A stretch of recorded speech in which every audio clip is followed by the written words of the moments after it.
വൈകിയ വേളയിൽ നമുക്ക് ഒന്നിച്ച് ദൈവസ്നേഹം രുചിച്ചറിയുവാൻ, ദൈവത്തിന്റെ സാന്നിധ്യം അനുഭവിച്ചറിയുവാൻ സ്വർഗ്ഗത്തിലെ ദൈവം നമുക്ക് അവർ തന്ന ഈ നല്ല അവസരത്തെ ഓർത്ത് ദൈവത്തെ നന്ദിയോടെ സ്തുതിക്കുന്നു. ഇങ്ങനെ ഒരു മീറ്റിങ്ങിന് കർത്താവ് സാവകാശമായി ഒരുക്കി അനേക നാളത്തെ പ്രാർത്ഥനയുടെ ഫലമായിട്ടാണ് നമ്മൾ ഈ വൈകിയ വേളയിൽ ഇവിടെ ഒന്നിച്ച് ചേർന്നിരിക്കുന്നത്.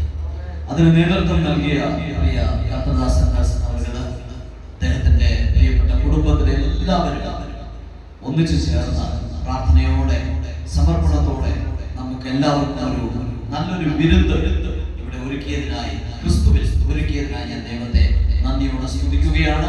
ഇതിന് വീണ്ടും ഒന്നുകൂടെ നമുക്ക് ഇതിന്റെ ആ രുചി വർദ്ധിപ്പിക്കുവാനായി പ്രാർത്ഥനയുടെയും ദൈവ സാന്നിധ്യത്തിന്റെയും നിറവിൽ ഇന്നിവിടെ ഒന്നിച്ചു വന്നിരിക്കുന്ന ദൈവദാസന്മാരായ എല്ലാവർക്കും ഞാൻ എൻ്റെ ദൈവ സ്നേഹത്തെ ക്രിസ്തു യേശുവിന്റെ നാമത്തിൽ അറിയിക്കുകയാണ്. ഒപ്പം തന്നെ ദൈവസഭയുടെ പ്രാർത്ഥനയ്ക്കായി നിങ്ങളുടെ എല്ലാവരുടെയും കൂടിവരവിനായി സ്തോത്രം ചെയ്യുന്നു. ദൈവം എല്ലാവരെയും അനുഗ്രഹിക്കുമാറാകട്ടെ. ഇന്ന് വൈകിയ വേളയിൽ നമ്മൾ ഒന്നിച്ചായിരിക്കുമ്പോൾ വലിയ ദൈവപ്രവൃത്തി നമ്മുടെ ജീവിതത്തിൽ വെളിപ്പെടേണ്ടതിന് നമുക്ക് ഒന്നിച്ച് ദൈവമുഖത്തേക്ക് നമുക്ക് നോക്കിക്കൊണ്ട് ഒരല്പസമയം ദൈവ സാന്നിധ്യം അനുഭവിച്ചറിയാനായി നമ്മുടെ ജീവനെ ദൈവകരങ്ങളിലേക്ക് ഏൽപ്പിക്കാം. ഒരു നിമിഷം നമുക്കൊന്ന് പ്രാർത്ഥിക്കാം. പരിശുദ്ധ നിത്യനും നീതിമാനുമായ നല്ല ദൈവമേ, സ്വീയ കർത്താവേ, ഞങ്ങൾക്ക് അങ്ങല്ലാതെ വേറൊരു നാമമില്ല, അങ്ങയുടെ സാന്നിധ്യമല്ലാതെ വേറൊരു സാന്നിധ്യമില്ലപ്പാ. മനുഷ്യരായ ഞങ്ങൾക്ക് രക്ഷിപ്പാൻ മതിയായ ഒരു ദൈവം അങ്ങല്ലാതെ വേറൊരു ദൈവവുമില്ല. മറ്റാരും പറഞ്ഞത് കൊണ്ടല്ലപ്പാ, ഞങ്ങളുടെ ജീവിതത്തിൽ അത് അനുഭവിച്ചറിഞ്ഞതുകൊണ്ട് അങ്ങയെ നന്ദിയോടെ സ്തുതിക്കുന്നു. നല്ല രാത്രികാലം ഞങ്ങളെ ഒന്നിച്ച് വീണ്ടും അനുഗ്രഹിക്കണം. അങ്ങയുടെ തിരുമുഖം വീണ്ടും കാണുവരെ ഞങ്ങളെ ഒരുമിച്ച് ഈ സ്നേഹത്തെ ഉറച്ചു നിന്ന് അങ്ങയുടെ രാജ്യത്തിന്റെ നിലനിൽക്കുവാൻ, അനേകരെ നിലനിർത്തുവാൻ സ്വർഗ്ഗം ഞങ്ങളെ സഹായിക്കുന്നതിനായി സ്തോത്രം. യേശു ക്രിസ്തുവിന്റെ നാമത്തിൽ തന്നെ. ആമേൻ, ആമേൻ, ആമേൻ, ആമേൻ. ദൈവത്തിന്റെ പരിശുദ്ധമായ നാമം മഹത്വപ്പെടുമാറാകട്ടെ. നമ്മളെല്ലാവരും പ്രാർത്ഥനയോടുകൂടി ആയിരിക്കുമ്പോൾ ആദ്യം ഒരു തിരുവചനം വായിച്ചുകൊണ്ട് തന്നെ നമുക്ക് മുന്നോട്ട് പോകാമല്ലോ. അതിനായി ഞാൻ ആഗ്രഹിക്കുന്നു സഭാപ്രസംഗിയുടെ പുസ്തകം അതിന്റെ 7-ാമത്തെ അധ്യായം 8-ാമത്തെ വാക്യം നമുക്കൊന്ന് വായിച്ചുകൊണ്ട് തിരുവചന ധ്യാനത്തിലൂടെ സാക്ഷ്യത്തിലൂടെ മുന്നോട്ട് പോകുവാൻ ഞാൻ ആഗ്രഹിക്കുന്നു. കർത്താവിൽ ശരണപ്പെടുകയാണ്. ഒരു കാര്യത്തിന്റെ ആരംഭത്തെക്കാൾ അതിന്റെ അവസാനം നല്ലത്. ഗർവമാനസനേക്കാൾ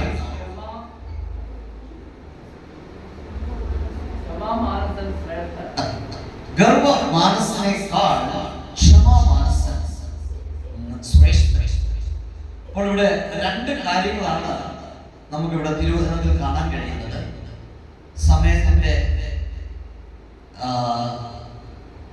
ആ ഒരു കാൽക്കുലേഷൻ എപ്രകാരമാണ്, പ്രകാരം രണ്ട് ഭാഗവും ചിന്തിച്ച് മുന്നോട്ട് പോകുവാൻ ഞാൻ ആഗ്രഹിക്കുകയാണ്. ആദ്യമേ തന്നെ ഞാൻ എന്നെ തന്നെ ഒന്ന് പരിചയപ്പെടുത്താൻ ആഗ്രഹിക്കുന്നു. പറഞ്ഞല്ലോ, എൻ്റെ പേര് വിനു രഘുനാഥൻ എന്നാണ്. ദൈവത്തെ അറിയാത്ത, അല്ലെങ്കിൽ ദൈവം ആരെന്നോ ഏതെന്നോ അറിയാത്ത ഒരു കുടുംബത്തിൽ ജനിച്ച് വളർത്തപ്പെട്ടു. എന്നാൽ അനേകരെ ഞങ്ങൾ ദൈവമെന്ന് വിളിച്ചവരാരും ദൈവമായി ഞങ്ങളുടെ ജീവിതത്തിൽ കടന്നു വരാത്തത് കൊണ്ട് അവസാനം സത്യ ദൈവത്തിന്റെ അരികിലേക്ക് എത്തിച്ചേരുവാൻ സ്വർഗ്ഗത്തിലെ ദൈവം സഹായിക്കുകയും ഞങ്ങൾക്ക് കൃപ ലഭിച്ചത് കൊണ്ട് ഇന്ന് വൈകിയ വേളയിൽ നിങ്ങളുടെ മുൻപാകെ നിൽക്കുകയാണ്. അങ്ങനെയുള്ളൊരു കുടുംബത്തിലാണ് ഞാൻ ജനിച്ച് വളർത്തപ്പെട്ടത്. കൊല്ലം ജില്ലയിലെ ശാസ്താംകോട്ടയ്ക്കടുത്ത് പടിഞ്ഞാറേക്കടല എന്ന് പറയുന്ന ചെറിയൊരു ഗ്രാമമാണ്. ഇന്നും ആ ഗ്രാമീണതയെ കാത്തു സൂക്ഷിക്കുന്ന ഒരു ഗ്രാമമാണ്. അപ്പോൾ ആ ഗ്രാമത്തില് അവിടെ അധികം ക്രിസ്ത്യാനികളോ അല്ലെങ്കിൽ ഈ ആരാധിക്കുന്നവരായ ക്രിസ്തീയ ആരാധനാ കൂട്ടായ്മകളൊന്നും തന്നെ ഇല്ല. എന്നാൽ കല്ലടയുടെ കിഴക്ക് ഭാഗത്ത് ഒരു പള്ളിയുണ്ട്. അത് മാത്രമേ ഞങ്ങൾക്ക് അറിയാം.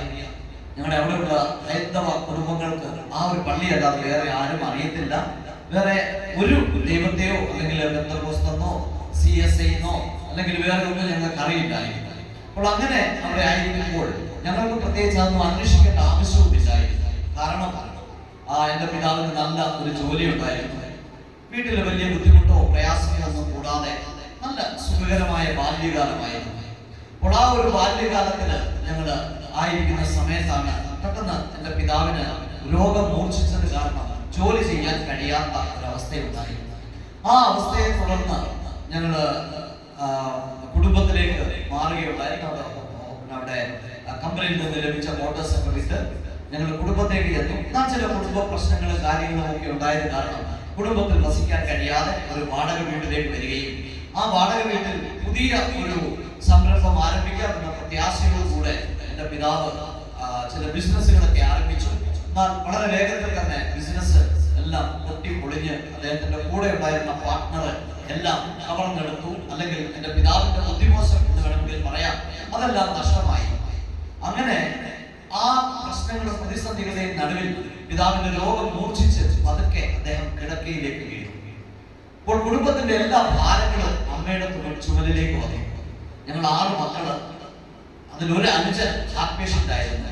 ഇവിടെ തിരുവനന്തപുരം ശ്രീ ചിത്ര മെഡിക്കൽ ഹാർട്ട് റിസർച്ച് സെന്ററിലായിരുന്നു അദ്ദേഹത്തിന്റെ ട്രീറ്റ്മെന്റ് ഒക്കെ. അങ്ങനെ കുടുംബത്തിലെ അച്ഛന്റെ രോഗവും അനുജന്റെ രോഗവും ബാക്കി ഞങ്ങളുടെ മക്കളുടെ എല്ലാവരുടെയും ആവശ്യങ്ങളെല്ലാം പുലർത്താൻ കഴിയാതെ വണ്ണം അമ്മ ജോലിക്ക് ഇറങ്ങാൻ തുടങ്ങി. കാരണം അമ്മ ഞങ്ങളവിടെ വലിയ പ്രത്യേകിച്ച് ജോലി സംരംഭങ്ങളോ അല്ലെങ്കിൽ ബിസിനസ് കാര്യങ്ങളോ അങ്ങനൊന്നും ഇല്ല. കൂലിപ്പണി തന്നെ. അവിടെ കൂലിപ്പണി എന്ന് പറഞ്ഞാൽ ഇഷ്ടിക ചൂള, അല്ലെങ്കിൽ മണല് വാരുന്ന സ്ഥലത്ത്, അല്ലെങ്കിൽ കയറ് വിരിക്കാൻ പോവുക, ഇങ്ങനെയൊക്കെയുള്ള ചെറിയ ജോലികളൊക്കെയാണ്. അങ്ങനെ അമ്മയുടെ അധ്വാനം കൊണ്ട് മാത്രം കുടുംബം കഴിയുന്നില്ല എന്ന് മനസ്സിലാക്കിയപ്പോൾ ഞാൻ അതൊക്കെ പുസ്തകമൊക്കെ മാറ്റി വെച്ചു. 8ാം ക്ലാസ്സിലായിരുന്നു ഞാനത് പഠിച്ചിരുന്നത്. ഒന്നാമതായി ഞാൻ ആദ്യമേ തന്നെ പറയട്ടെ, ഞാൻ ഈ പറയുന്നത് ഞാൻ എന്താണ് എന്നുള്ളതല്ല, അതിലുപരിയായി ഒരു വ്യക്തിയുടെ ജീവിതത്തിൽ ദൈവത്തിന് എന്ത് ചെയ്യാൻ കഴിയും എന്ന് പറയാൻ വേണ്ടിയിട്ടാണ് ഞാനിത് പറയുന്നത്. ആമേൻ. ഹല്ലേലൂയ. ഒരിക്കലും ഞാനോ അല്ലെങ്കിൽ എന്നെ കാണിക്കാൻ വേണ്ടിയിട്ടോ അല്ല. അങ്ങനെ ആ അമ്മയെ സഹായിക്കാനായിട്ട് 8ാം ക്ലാസ്സിൽ പഠിച്ചപ്പോൾ ഞാനും പതുക്കെ ഇഷ്ടിക ചൂളയിലേക്ക് ജോലിക്ക് ഇറങ്ങി. ആദ്യം ചെളി കൂട്ടാനായിരുന്നു. അത് കഴിഞ്ഞതിന് ശേഷം കുറെ നാൾ ചെളി കൂട്ടിയതിനു ശേഷം പിന്നെ കട്ടയിറക്കാനായി. കട്ടയിറക്കുന്നതിന് ശേഷം പിന്നെ കമ്പനിയിൽ മേസ്തിരിയാക്കാനുള്ള അതിനുവേണ്ടിയുള്ള തന്ത്രപ്പാടായിരുന്നു. പിന്നെ മേസ്തിരിയായി കഴിഞ്ഞപ്പോഴാണ് അറിഞ്ഞത് ഫോർമാനായി കഴിഞ്ഞാൽ അതിലും കൂടുതൽ ശമ്പളം കിട്ടും. കാരണം ഞാൻ എപ്പോഴും ഈ അപ്ഡേഷൻ ആഗ്രഹിക്കുന്നത് നല്ല ശമ്പളം കിട്ടാൻ വേണ്ടിയിട്ടാണ്. നല്ല ശമ്പളം കിട്ടിയെങ്കിൽ മാത്രമേ എൻ്റെ വീട്ടിലെ പ്രയാസങ്ങളും ബുദ്ധിമുട്ടുകളൊക്കെ മാറ്റാൻ കഴിയുകയുള്ളൂ. അങ്ങനെ ഏകദേശം 10ാം ക്ലാസ് പാസ്സായപ്പോഴത്തേക്ക് ഞാൻ ആ കമ്പനിയുടെ ഒരു ഫോർമാൻ ലെവലിലേക്ക് എത്തി. 10ാം ക്ലാസ് എങ്ങനെയോ പാസ്സായി. എനിക്ക് ഇന്നും അറിയില്ല എങ്ങനെ പാസ്സായി എന്നുള്ളത്. കാരണം ഒരാഴ്ചയിൽ നമുക്ക് 5 ദിവസം സ്കൂളിൽ പോകണം, അല്ലെങ്കിൽ 6 ദിവസം സ്കൂളിൽ പോകണമെന്നുണ്ടെങ്കിൽ ഞാൻ ഒരു ദിവസമോ അല്ലെങ്കിൽ 2 ആഴ്ച പോയിരിക്കുമ്പോൾ ഒരു ദിവസമേ പോവുള്ളൂ. കാരണം സ്കൂളിൽ പേര് വെട്ടരുത്. അതുകൊണ്ട് കാരണം ഇതുപോലെ അധ്വാനിച്ചെങ്കിൽ മാത്രമേ കുടുംബത്തിലെ അച്ഛന്റെയും അനുജന്റെയും ഒക്കെ പിന്നെ ഞങ്ങളുടെ കുടുംബത്തിന്റെ ആവശ്യങ്ങളെല്ലാം നിറവേറ്റാൻ കഴിയുകയുള്ളൂ. അതുകൊണ്ടാണ് പറഞ്ഞത് എങ്ങനെയോ 8ാം ക്ലാസ് പാസ്സായി. എന്നാൽ പ്രീ ഡിഗ്രിക്ക് തുടർന്ന് പഠിക്കാനുള്ള ഒരു ഭാഗ്യം ലഭിച്ചു. അങ്ങനെ പ്രീ ഡിഗ്രി പഠിക്കുന്നതോടൊപ്പം തന്നെ ഞാൻ ഫോർമാൻ എന്നുള്ള നിലയിൽ നിന്ന് പതുക്കെ എനിക്ക് മനസ്സിലായി അദ്ദേഹത്തെക്കാൾ കൂടുതൽ ശമ്പളം കിട്ടും വണ്ടിയിലെ ലോഡിങ്ങുകാരനായ. കാര്യം ഓരോ ലോഡിനനുസരിച്ച് പൈസ കൂടുതൽ കിട്ടും. എത്ര ലോഡ് ഇറക്കുന്നു അത്രയും പൈസ. അപ്പോ ഈ ഫോർമാൻ പദവി വിട്ടിട്ട് ലോഡിങ്ങുകാരനായിട്ട് അറിയുന്നത് ഈ ലോഡിങ്ങുകാരനേക്കാൾ നല്ല ശമ്പളം വണ്ടിയിലെ കിളിക്ക് കിട്ടി. അങ്ങനെ ആ വണ്ടിയിലെ കിളിയായി നിന്നപ്പോഴാണ് തോന്നിയത്, മനസ്സിലായത് കിളിയേക്കാൾ നല്ലത് ഡ്രൈവർ ആകുന്നതാണ്. കാരണം ഡ്രൈവറിനാണ് കിളിയേക്കാൾ കൂടുതൽ ശമ്പളം. അങ്ങനെ ഡ്രൈവർ ആകാനുള്ള താല്പര്യമായിട്ട് നിൽക്കുമ്പോഴാണ് അങ്ങനെ പ്രീ ഡിഗ്രിയൊക്കെ പരീക്ഷയൊക്കെ എഴുതി കഴിഞ്ഞിട്ടാണ് ഈ ഡ്രൈവർ ആകാനുള്ള താല്പര്യമായിട്ടൊക്കെ നിന്നത്. അത് ആ ജോലിയൊക്കെ ചെയ്യുന്ന സമയത്ത് ഈ ചെറുപ്രായത്തില് ശരീര ക്ഷീണം അകറ്റാനായിട്ട് വൈകിട്ട് ഒരു 2 ക്ലാസ് അല്ലെങ്കിൽ ഒരു 3 ക്ലാസ് ഒക്കെ അടിച്ചിട്ടാണ് വീട്ടിൽ പോകുന്നത്. എന്നാലും അച്ഛനും അമ്മയും ഒന്നും പറയത്തില്ല. കാരണം ഈ ചെറുപ്രായത്തില് എത്രയേറെ അധ്വാനിക്കുന്നില്ലേ, ശരീരവേദനയും ബുദ്ധിമുട്ടൊക്കെ ഉള്ളത് കൊണ്ടായിരിക്കാം 2 ക്ലാസ് അടിച്ചെങ്കിൽ അടിച്ചോട്ടെ എന്ന് അവരും മൗനമായിരുന്നു. എന്നാൽ ആ അടിക്കുന്ന ക്ലാസ്സിന്റെ എണ്ണം കൂടുകയും നാട്ടിൽ ചില കുരുത്തക്കേടുകളൊക്കെ കൂടുതലായി വർദ്ധിച്ചപ്പോൾ നാട്ടിൽ നിൽക്കാൻ പറ്റാത്തൊരവസ്ഥ. അത് പാർട്ടി സംബന്ധമായ കാര്യത്തിൽ ഇടപെട്ട് പോയത് കാരണമാണ് എനിക്കത് സംഭവിച്ചത്. അങ്ങനെ നാട്ടിൽ നിൽക്കാൻ പറ്റാതെ വന്നപ്പോൾ പാർട്ടി ഓഫീസിൽ നിന്നൊരു സൂചന ലഭിച്ചു, മോനെ നീ ഇവിടുന്ന് മാറി നിൽക്കുന്നതാണ് നല്ലത്. അങ്ങനെ അവിടെ നിന്ന് ഓടി. എൻ്റെ ഒരു മാമൻ ഡൽഹിയിലുണ്ട്. അങ്ങനെ ഡൽഹിയിലെത്തി. അവിടെ ചെന്ന് ജോലി അന്വേഷിച്ചു. അങ്ങനെ പകല് അവിടെ ഒരു കമ്പനിയിൽ ഹെൽപ്പറായിട്ട്, രാത്രിയിൽ ഒരു കമ്പനിയിൽ സെക്യൂരിറ്റി ഗാർഡായിട്ടൊക്കെ ജോലി ചെയ്തു. ഇങ്ങനെ ജോലി ചെയ്തതിന്റെ കാരണം വീട്ടിലെ ആവശ്യങ്ങൾ നിറവേറണമെന്നുണ്ടെങ്കിൽ രാത്രിയും പകലും അധ്വാനിച്ചാലേ പറ്റൂ. അങ്ങനെ രാത്രിയും പകലും ഒക്കെ അധ്വാനിച്ച് കുറെ ഏകദേശം ഒരു 2 വർഷത്തോളം അങ്ങനെ പോയപ്പോഴാണ് എൻ്റെ ഒരു പ്രിയപ്പെട്ട സുഹൃത്ത്, ഇന്ന് അദ്ദേഹം പവർ വിഷൻ ചാനലിലൊക്കെ പ്രസംഗിക്കുന്ന ജെറി ഡേവിഡ് എന്ന് പറയുന്ന ഒരു സുഹൃത്ത്, അന്ന് അദ്ദേഹം പാസ് ആയിരുന്നില്ല. അങ്ങനെ അദ്ദേഹം എൻ്റെ അടുത്ത് വന്നിട്ട് പറഞ്ഞു, ബിനു, നിന്റെ കഷ്ടപ്പാടും പ്രയാസവും ഒക്കെ ഞാൻ കാണുന്നുണ്ട്. അവിടെ ഒരു കാര്യം ചെയ്യാം, നീ എന്റെ കൂടെ ജോലിക്ക് വരുന്നെങ്കിൽ വാ. അപ്പോൾ ജെറി എന്ന് പറയുന്നത് ഞങ്ങളുടെയൊക്കെ വലിയൊരു ആരാധനാ പാത്രമാണ്. കാരണം ഞങ്ങളെ ഈ നൈക്ക്, റിബോക്ക് ഇങ്ങനെയുള്ള, അതേപോലെ ലീ കൂപ്പർ ഇങ്ങനെയൊക്കെയുള്ള ബ്രാൻഡഡ് ആയിട്ടുള്ള ഷൂ, ഷർട്ട്, പാന്റ്, ജീൻസ് ഇതൊക്കെ ഞങ്ങൾ പരസ്യങ്ങളിൽ മാത്രമേ കണ്ടിട്ടുള്ളൂ. ഇത് നേരിട്ട് കാണുന്നത് ഈ ജെറി ഇട്ടുകൊണ്ട് വരുമ്പോഴാണ്. അപ്പോ ഈ ജെറിയോടൊപ്പം ജോലി ചെയ്യാൻ കിട്ടുന്ന വലിയൊരു ഭാഗ്യമാണ്. അപ്പൊ ഞാൻ അദ്ദേഹത്തോട് ചോദിച്ചു, എപ്പോഴാണ് വരേണ്ടത്? അദ്ദേഹം പറഞ്ഞു, നോക്കട്ടെ, നിങ്ങളുടെ കൂടെ ഉള്ളവരോട് ചോദിച്ചിട്ട് ഞാൻ പറയാം. അങ്ങനെ അദ്ദേഹത്തോടൊപ്പം ജോലി ചെയ്യാനുള്ള പെർമിഷൻ കിട്ടി. അങ്ങനെ ഒരു ദിവസം ജോലിക്ക് പോകുന്നതിന് മുമ്പ് ആദ്യ ദിവസം തന്നെ എന്നെ വിളിച്ചിട്ട് പറഞ്ഞു, ബിനു, ഈ ജോലി ചെയ്യണമെങ്കിൽ ബോധം പറഞ്ഞതിന് ശേഷം മാത്രമേ ഈ ജോലി ചെയ്യാൻ കഴിയുകയുള്ളൂ. അങ്ങനെ സമ്മതമുണ്ടെങ്കിൽ വന്നാൽ മതി. ഞാൻ കേട്ടവർക്ക് ഒരുപാട് സന്തോഷം തോന്നി. കാരണം എവിടെ ജോലിക്ക് പോയാലും ആദ്യം പറയുന്നത് മദ്യപിക്കാൻ പാടില്ല, പുകവലിക്കാൻ പാടില്ല എന്ന്. എന്നാൽ ഈ ജോലി ചെയ്യണമെങ്കിൽ മദ്യപിച്ച് ബോധം പറഞ്ഞെങ്കിൽ മാത്രമേ ഈ ജോലി ചെയ്യാൻ കഴിയുള്ളൂ എന്ന് കേട്ടപ്പോൾ ഒരുപാട് സന്തോഷം തോന്നി. അങ്ങനെ ഞാൻ ജോലിക്ക് അങ്ങ് അദ്ദേഹത്തോടൊപ്പം പോയി. അത് ഏകദേശം ഒരു 3-3.5 മണിക്കൂർ ജോലി മാത്രമുള്ള ജോലിയായിരുന്നു. ആ ജോലി ചെയ്ത് മടങ്ങി വന്നപ്പോൾ ശമ്പളം കിട്ടിയത് 3000 രൂപയാണ്. വളരെ സന്തോഷം തോന്നി. അന്ന് 96 കാലഘട്ടത്തിലാണ്, 1996. അന്ന് ഒരു മാസം ജോലി ചെയ്താൽ ഹെൽപ്പറിന് കിട്ടുന്നത് 650 രൂപ അല്ലെങ്കിൽ 700 രൂപയാണ് ഒരു മാസം. ആ സ്ഥാനത്താണ് ഒരു മാസം രാത്രിയും പകലും അധ്വാനിച്ചാൽ കിട്ടുന്നതിനേക്കാൾ അധികം എന്റെ കയ്യിൽ കിട്ടിയപ്പോൾ ഭയങ്കര സന്തോഷം തോന്നി. ഞാൻ പറഞ്ഞു, എന്താവശ്യം വന്നാലും ഈ ജോലിയെ ഞാൻ ചെയ്യുകയുള്ളൂ എന്ന് പറഞ്ഞ് ജെറിയോടൊപ്പം ഞാനും ആ ജോലിക്ക് ഇറങ്ങി. അങ്ങനെ ആ ജോലി സംബന്ധമായ യാത്ര ചെയ്യുമ്പോൾ പല തവണ പല ജയിലുകളിൽ, ഡൽഹിയിൽ, തിഹാർ ജയിൽ മുതൽ ഹരിയാന, ഉത്തർപ്രദേശ്, രാജസ്ഥാൻ, പഞ്ചാബ്, പിന്നെ അതുപോലെ ബീഹാർ, ഇങ്ങനെയൊക്കെയുള്ള രാജ്യങ്ങളിലൊക്കെ ചില ജയിലുകളിലൊക്കെ പോയി കയറി ഇറങ്ങേണ്ട അവസ്ഥയൊക്കെ വന്നു. പിന്നെ ഏത് ജയിലിൽ പോയാലും നമ്മുടെ ഇന്ത്യൻ പീനൽ കോഡിന്റെ നിയമം അനുസരിച്ച് 14 ദിവസത്തെ ഫസ്റ്റ് റിമാൻഡാണ്. ഈ 14 ദിവസത്തിനകം ഫസ്റ്റ് റിമാൻഡ് എടുത്ത് ഞങ്ങൾ വെളിയിൽ വന്നിരിക്കും. അഥവാ വരാൻ പറ്റിയില്ലെങ്കിൽ 28 റിമാൻഡ് കഴിയുമ്പോൾ 30-നകം വെളിയിൽ വന്നിരിക്കും. അതുകൊണ്ട് ജയിലിൽ പോകുന്നതിന് വലിയൊരു പേടിയോ പ്രയാസമോ അല്ലെ വേദനയോ ഒന്നുമില്ല. ജസ്റ്റ് പോകുന്നു, പെട്ടെന്ന് തന്നെ സൗകര്യം കിട്ടുമ്പോൾ ഇറങ്ങി വരുന്നു. അങ്ങനെ ഉള്ള ഒരു ജീവിതമായിട്ട് ഇങ്ങനെ യാത്ര ചെയ്തുകൊണ്ടിരിക്കുമ്പോഴാണ് ഏകദേശം 99 ഇങ്ങനെ ഞങ്ങൾ ഒരുമിച്ചിരുന്ന് അന്നവിടെ ഡൽഹിയിലെ പ്രശസ്തമായ ഒരു ഹോസ്പിറ്റൽ ഉണ്ട്, ഗംഗാറാം ഹോസ്പിറ്റൽ. അവിടെ ജോലി ചെയ്ത ഒരു മലയാളി ഡോക്ടർ, ഞങ്ങൾ എല്ലാവരും കൂടെ ഒരുമിച്ചിരുന്ന് ഇങ്ങനെ ഒരു അല്പസമയം മദ്യപിച്ചുകൊണ്ടിരിക്കുമ്പോൾ ഇങ്ങനെ വായിൽ നിന്ന് ചോര വരുന്നു. ഞാനിപ്പോ ഇങ്ങനെ തുടച്ചിട്ട് പറഞ്ഞു, ഇതിപ്പം ഡോക്ടറെ പലതവണയായി, ഇതിന് എന്തെങ്കിലും ഒരു പ്രതിവിധി ഉണ്ടോ നിങ്ങളുടെ മെഡിക്കൽ സയൻസിൽ? അപ്പൊ അദ്ദേഹം പറഞ്ഞു, ഒരു കാര്യം ചെയ്തിട്ട് ടെസ്റ്റ് ഒക്കെ ഞാൻ എഴുതി തരാം, നീ അതൊക്കെ ചെയ്തിട്ട് വാ, വന്നിട്ട് ഞാൻ പറയാം. അങ്ങനെ അദ്ദേഹം ഒരു ടെസ്റ്റ് ഒക്കെ എഴുതി തന്നു. അതൊക്കെ ഞാൻ ടെസ്റ്റ് ചെയ്തു. റിപ്പോർട്ടും ഒക്കെ ആയിട്ട് ഡോക്ടറെ അടുത്ത് ചെന്നപ്പോൾ ഡോക്ടർ പറഞ്ഞു, കൺഗ്രാറ്റുലേഷൻ ബിനു, നിനക്ക് ഇനി അധിക നാൾ ഈ ഭൂമിയിൽ ദുഃഖം വഹിച്ച് ജീവിക്കേണ്ട ആവശ്യമില്ല. മാക്സിമം 3 മാസം അല്ലെങ്കിൽ 4 മാസം, അതിൽ കൂടുതൽ ജീവിച്ചിരിക്കാനുള്ള ഒരു കപ്പാസിറ്റി നിന്റെ ബോഡിക്ക് ഇല്ല. അതുകൊണ്ട് നീ വേഗത്തിൽ ഇനി എന്തൊക്കെ ചെയ്യാൻ ബാക്കിയുണ്ടോ അതൊക്കെ ചെയ്ത് ഇവിടെ നിന്ന് പോകുന്നതാ നല്ലത്. കാരണം മേളിൽ ചെന്ന് കഴിയുമ്പോൾ ചോദിക്കും, നീ ഇത് ചെയ്തോ, അത് ചെയ്തോ, ഈ പാപം ചെയ്തോ, അങ്ങനെ ചെയ്തോ എന്നൊക്കെ ചോദിക്കും. അത് ചെയ്തില്ലെങ്കിൽ വീണ്ടും ഭൂമിയിലോട്ട് പറഞ്ഞു വിടും മനുഷ്യനായിട്ട്. അതുകൊണ്ട് എന്തൊക്കെ ഇനി ബാക്കി ചെയ്യാനുണ്ടോ അതെല്ലാം ചെയ്തിട്ട് വേണം നീ ചാകാൻ എന്ന് പറഞ്ഞു കേട്ടപ്പോൾ അതൊരു തമാശയായി തോന്നിയെങ്കിലും എനിക്കത് വളരെയേറെ വേദനയായി തോന്നി. കാരണം ആ യൗവനത്തിൽ മരിക്കാൻ എനിക്ക് ഒട്ടും തന്നെ താല്പര്യമില്ല. അപ്പൊ ഞാൻ എൻ്റെ സുഹൃത്തുക്കളോടൊക്കെ പറഞ്ഞു, ഞാൻ ചാകാൻ ആഗ്രഹിക്കുന്നില്ല. കാരണം വിവാഹപ്രായത്തിൽ 3 പെങ്ങന്മാരുണ്ട്, ഇടിഞ്ഞു വീടാറായി കിടക്കുന്ന ഒരു വീടാണ്, പിന്നെ അച്ഛൻ കട്ടിലേ കിടക്കുന്നത്, പിന്നെ ഒരു അനിയനുണ്ട്, ഹാർട്ട് പേഷ്യൻ്റാണ്. അവൻ ഏത് സമയം വിട്ടു പോകാം, പക്ഷെ കൂടെ ഉള്ളിടത്തോളം കാലം ട്രീറ്റ്മെന്റ് ചെയ്യണമെന്നൊരു ആഗ്രഹമുണ്ട്. അങ്ങനെയൊക്കെ കൂട്ടുകാരോട് പറഞ്ഞു ഒരു കാര്യം ചെയ്യും, അടുത്ത പ്രൊജക്ട് ഞങ്ങൾ ഈ ചെയ്യുന്ന ജോലിക്ക് ഞങ്ങൾ പ്രൊജക്ട് എന്നാണ് പേര് വെച്ചിരിക്കുന്നത്. അപ്പൊ അടുത്ത പ്രൊജക്ടിന് നമുക്ക് ഒരുമിച്ച് പോകാം.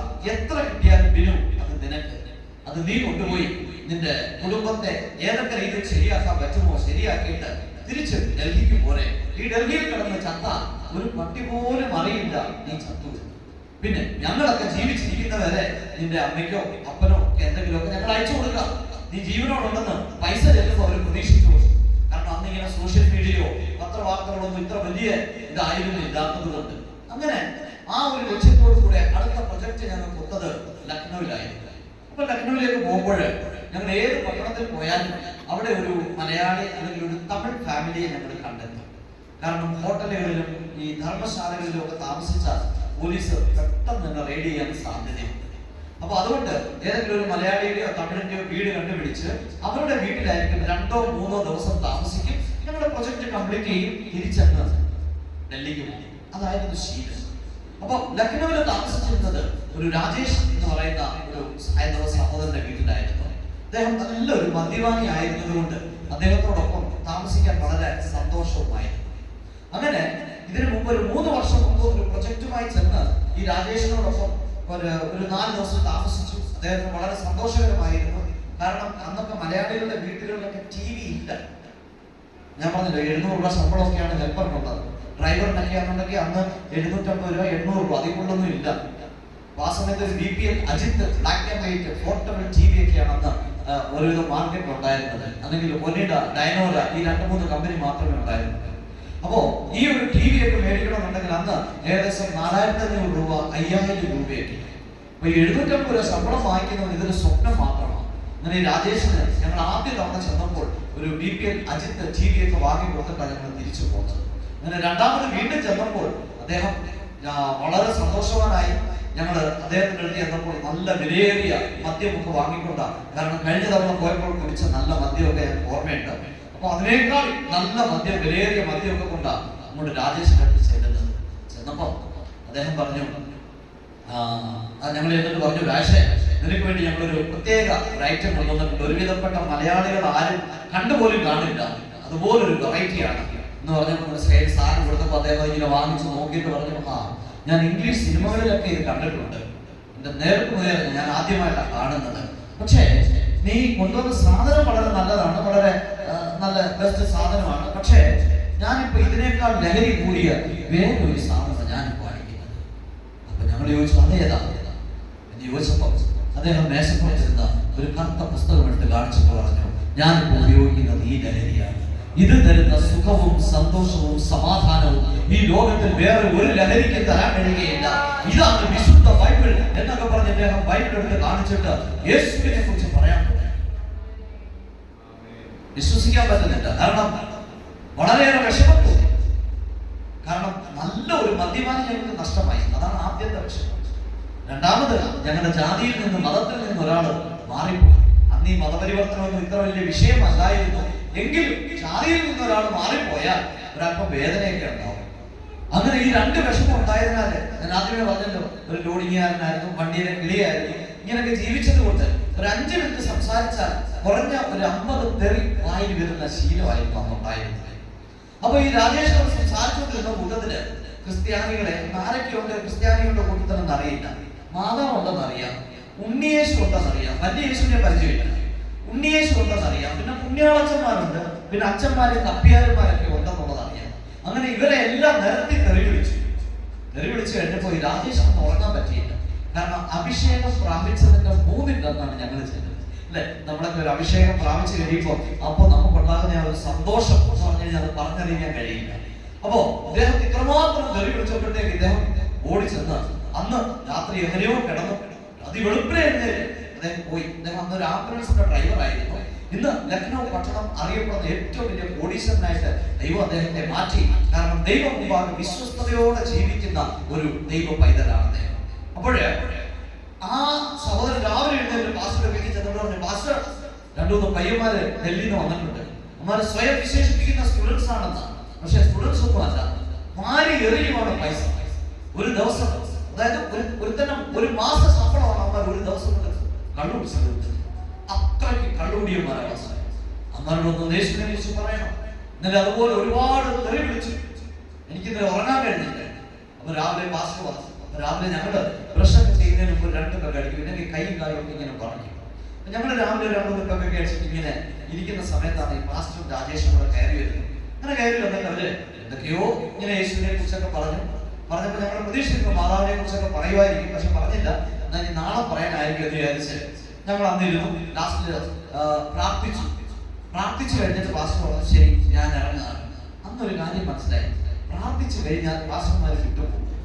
പിന്നീടാണ് മനസ്സിലായത് പ്രാർത്ഥിച്ചു കഴിഞ്ഞാൽ ഭൂതങ്ങളാ വിട്ടുപോകുന്നില്ല. പക്ഷെ അന്ന് പ്രാർത്ഥിച്ചു കഴിഞ്ഞിട്ട് പാസ്റ്റർ പറഞ്ഞു ശരി ഞങ്ങൾ ഇറങ്ങാം.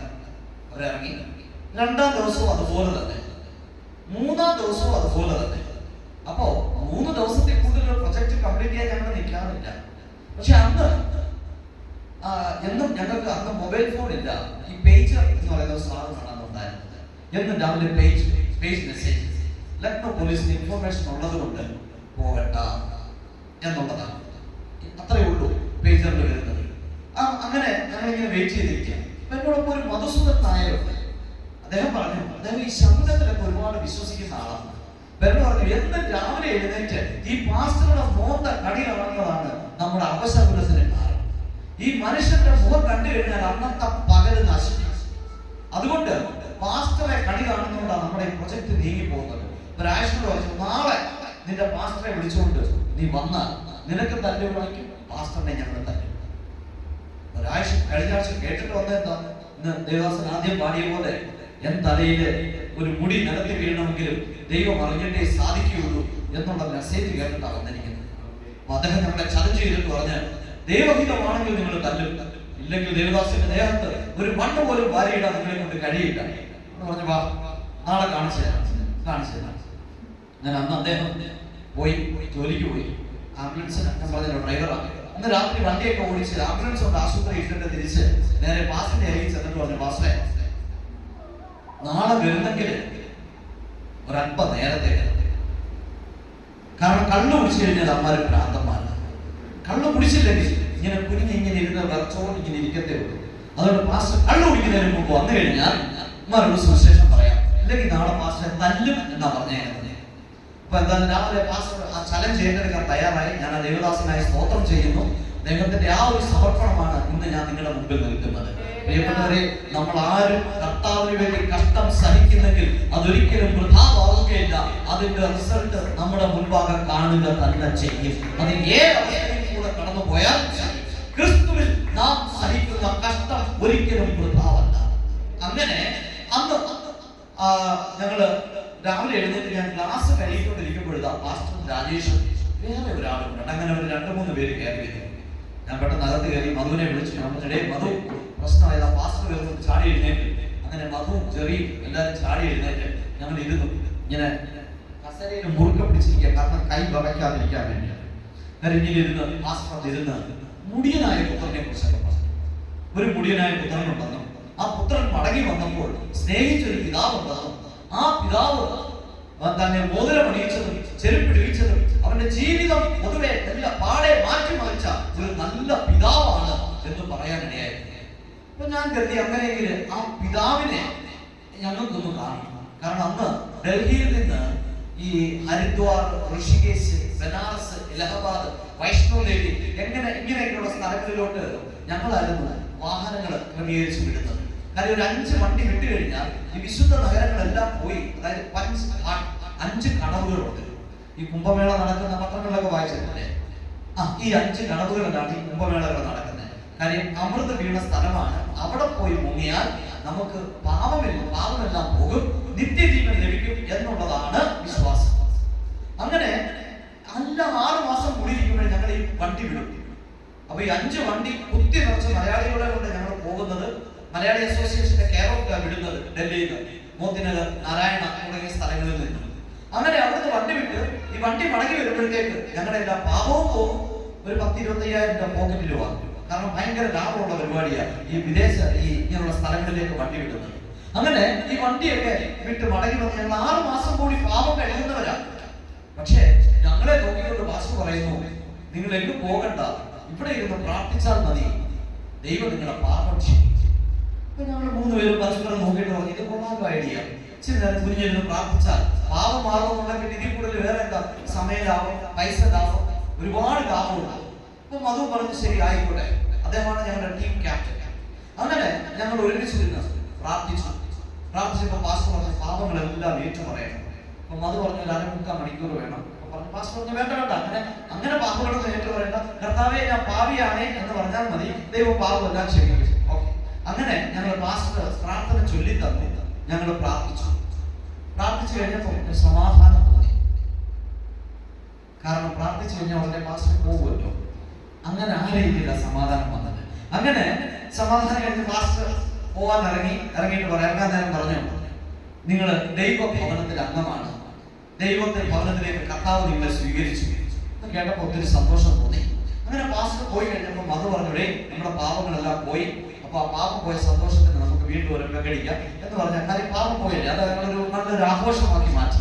അങ്ങനെ അത് കഴിഞ്ഞപ്പോഴത്തേക്ക് തന്നെ ഞങ്ങൾക്ക് മെസ്സേജ് വന്നു, ഇന്ന് നിങ്ങൾക്ക് പ്രൊജക്ട് കംപ്ലീറ്റ് ചെയ്യാം. അങ്ങനെ ഞങ്ങൾ ഇറങ്ങാൻ തുടങ്ങുമ്പോൾ പാസ്റ്റർ വീണ്ടും ഓടി വന്നിട്ട് പറഞ്ഞു, നിങ്ങൾക്ക് വേണ്ടി പ്രാർത്ഥിച്ചു കൊടുത്തപ്പോൾ ലീലാമ്മ, അതാണ് അദ്ദേഹത്തിന്റെ വൈഫ്, ഒരു ദർശനം കണ്ടു, ഒരു വലിയ ലോക്ക്, ഒരു കൂട്ട്. അപ്പോ നിങ്ങളിൽ ആർക്കോ കൂട്ടുണ്ട്, അത് ഉണ്ടാകാതിരിക്കാൻ വേണ്ടി ഞാൻ വീണ്ടും പ്രാർത്ഥിക്കാൻ വന്നതാണ്. അപ്പൊ ഞങ്ങൾ പറഞ്ഞ പാസ്റ്റർ രാവിലെ പ്രാർത്ഥിച്ച പ്രാർത്ഥന ഏറ്റു, ഇനി ഞങ്ങൾക്ക് വേറൊരു പ്രാർത്ഥനയുടെ ആവശ്യമില്ല, പാസ്റ്റർ വേണേ പ്രാർത്ഥിച്ചു, പക്ഷെ ഞങ്ങൾക്ക് സമയമില്ല, ഞങ്ങൾ പോവാണ്. അങ്ങനെ ഞങ്ങള് ഇറങ്ങി. എന്നാൽ ലക്നൗ പോലീസ് ഞങ്ങൾ വെയിറ്റ് ചെയ്തിരിക്കുകയായിരുന്നു. അന്ന് ഞങ്ങളെ പോലീസ് സ്കെച്ച് ചെയ്തു. മധു ചെറിയ ഓടി, പക്ഷെ ഞാനാണ് പോലീസിന്റെ കയ്യിൽ പെട്ടത്. അങ്ങനെ അന്ന് തന്നെ ഞങ്ങൾ നല്ല ലഹരിയിലായിരുന്നു. എന്നെ നേരെ കൊണ്ടുപോയി ലക്നൌവിലെ ലാത്തൂസ് റോഡിലുള്ള പോലീസ് സ്റ്റേഷനിലാണ് കൊണ്ടുപോയത്.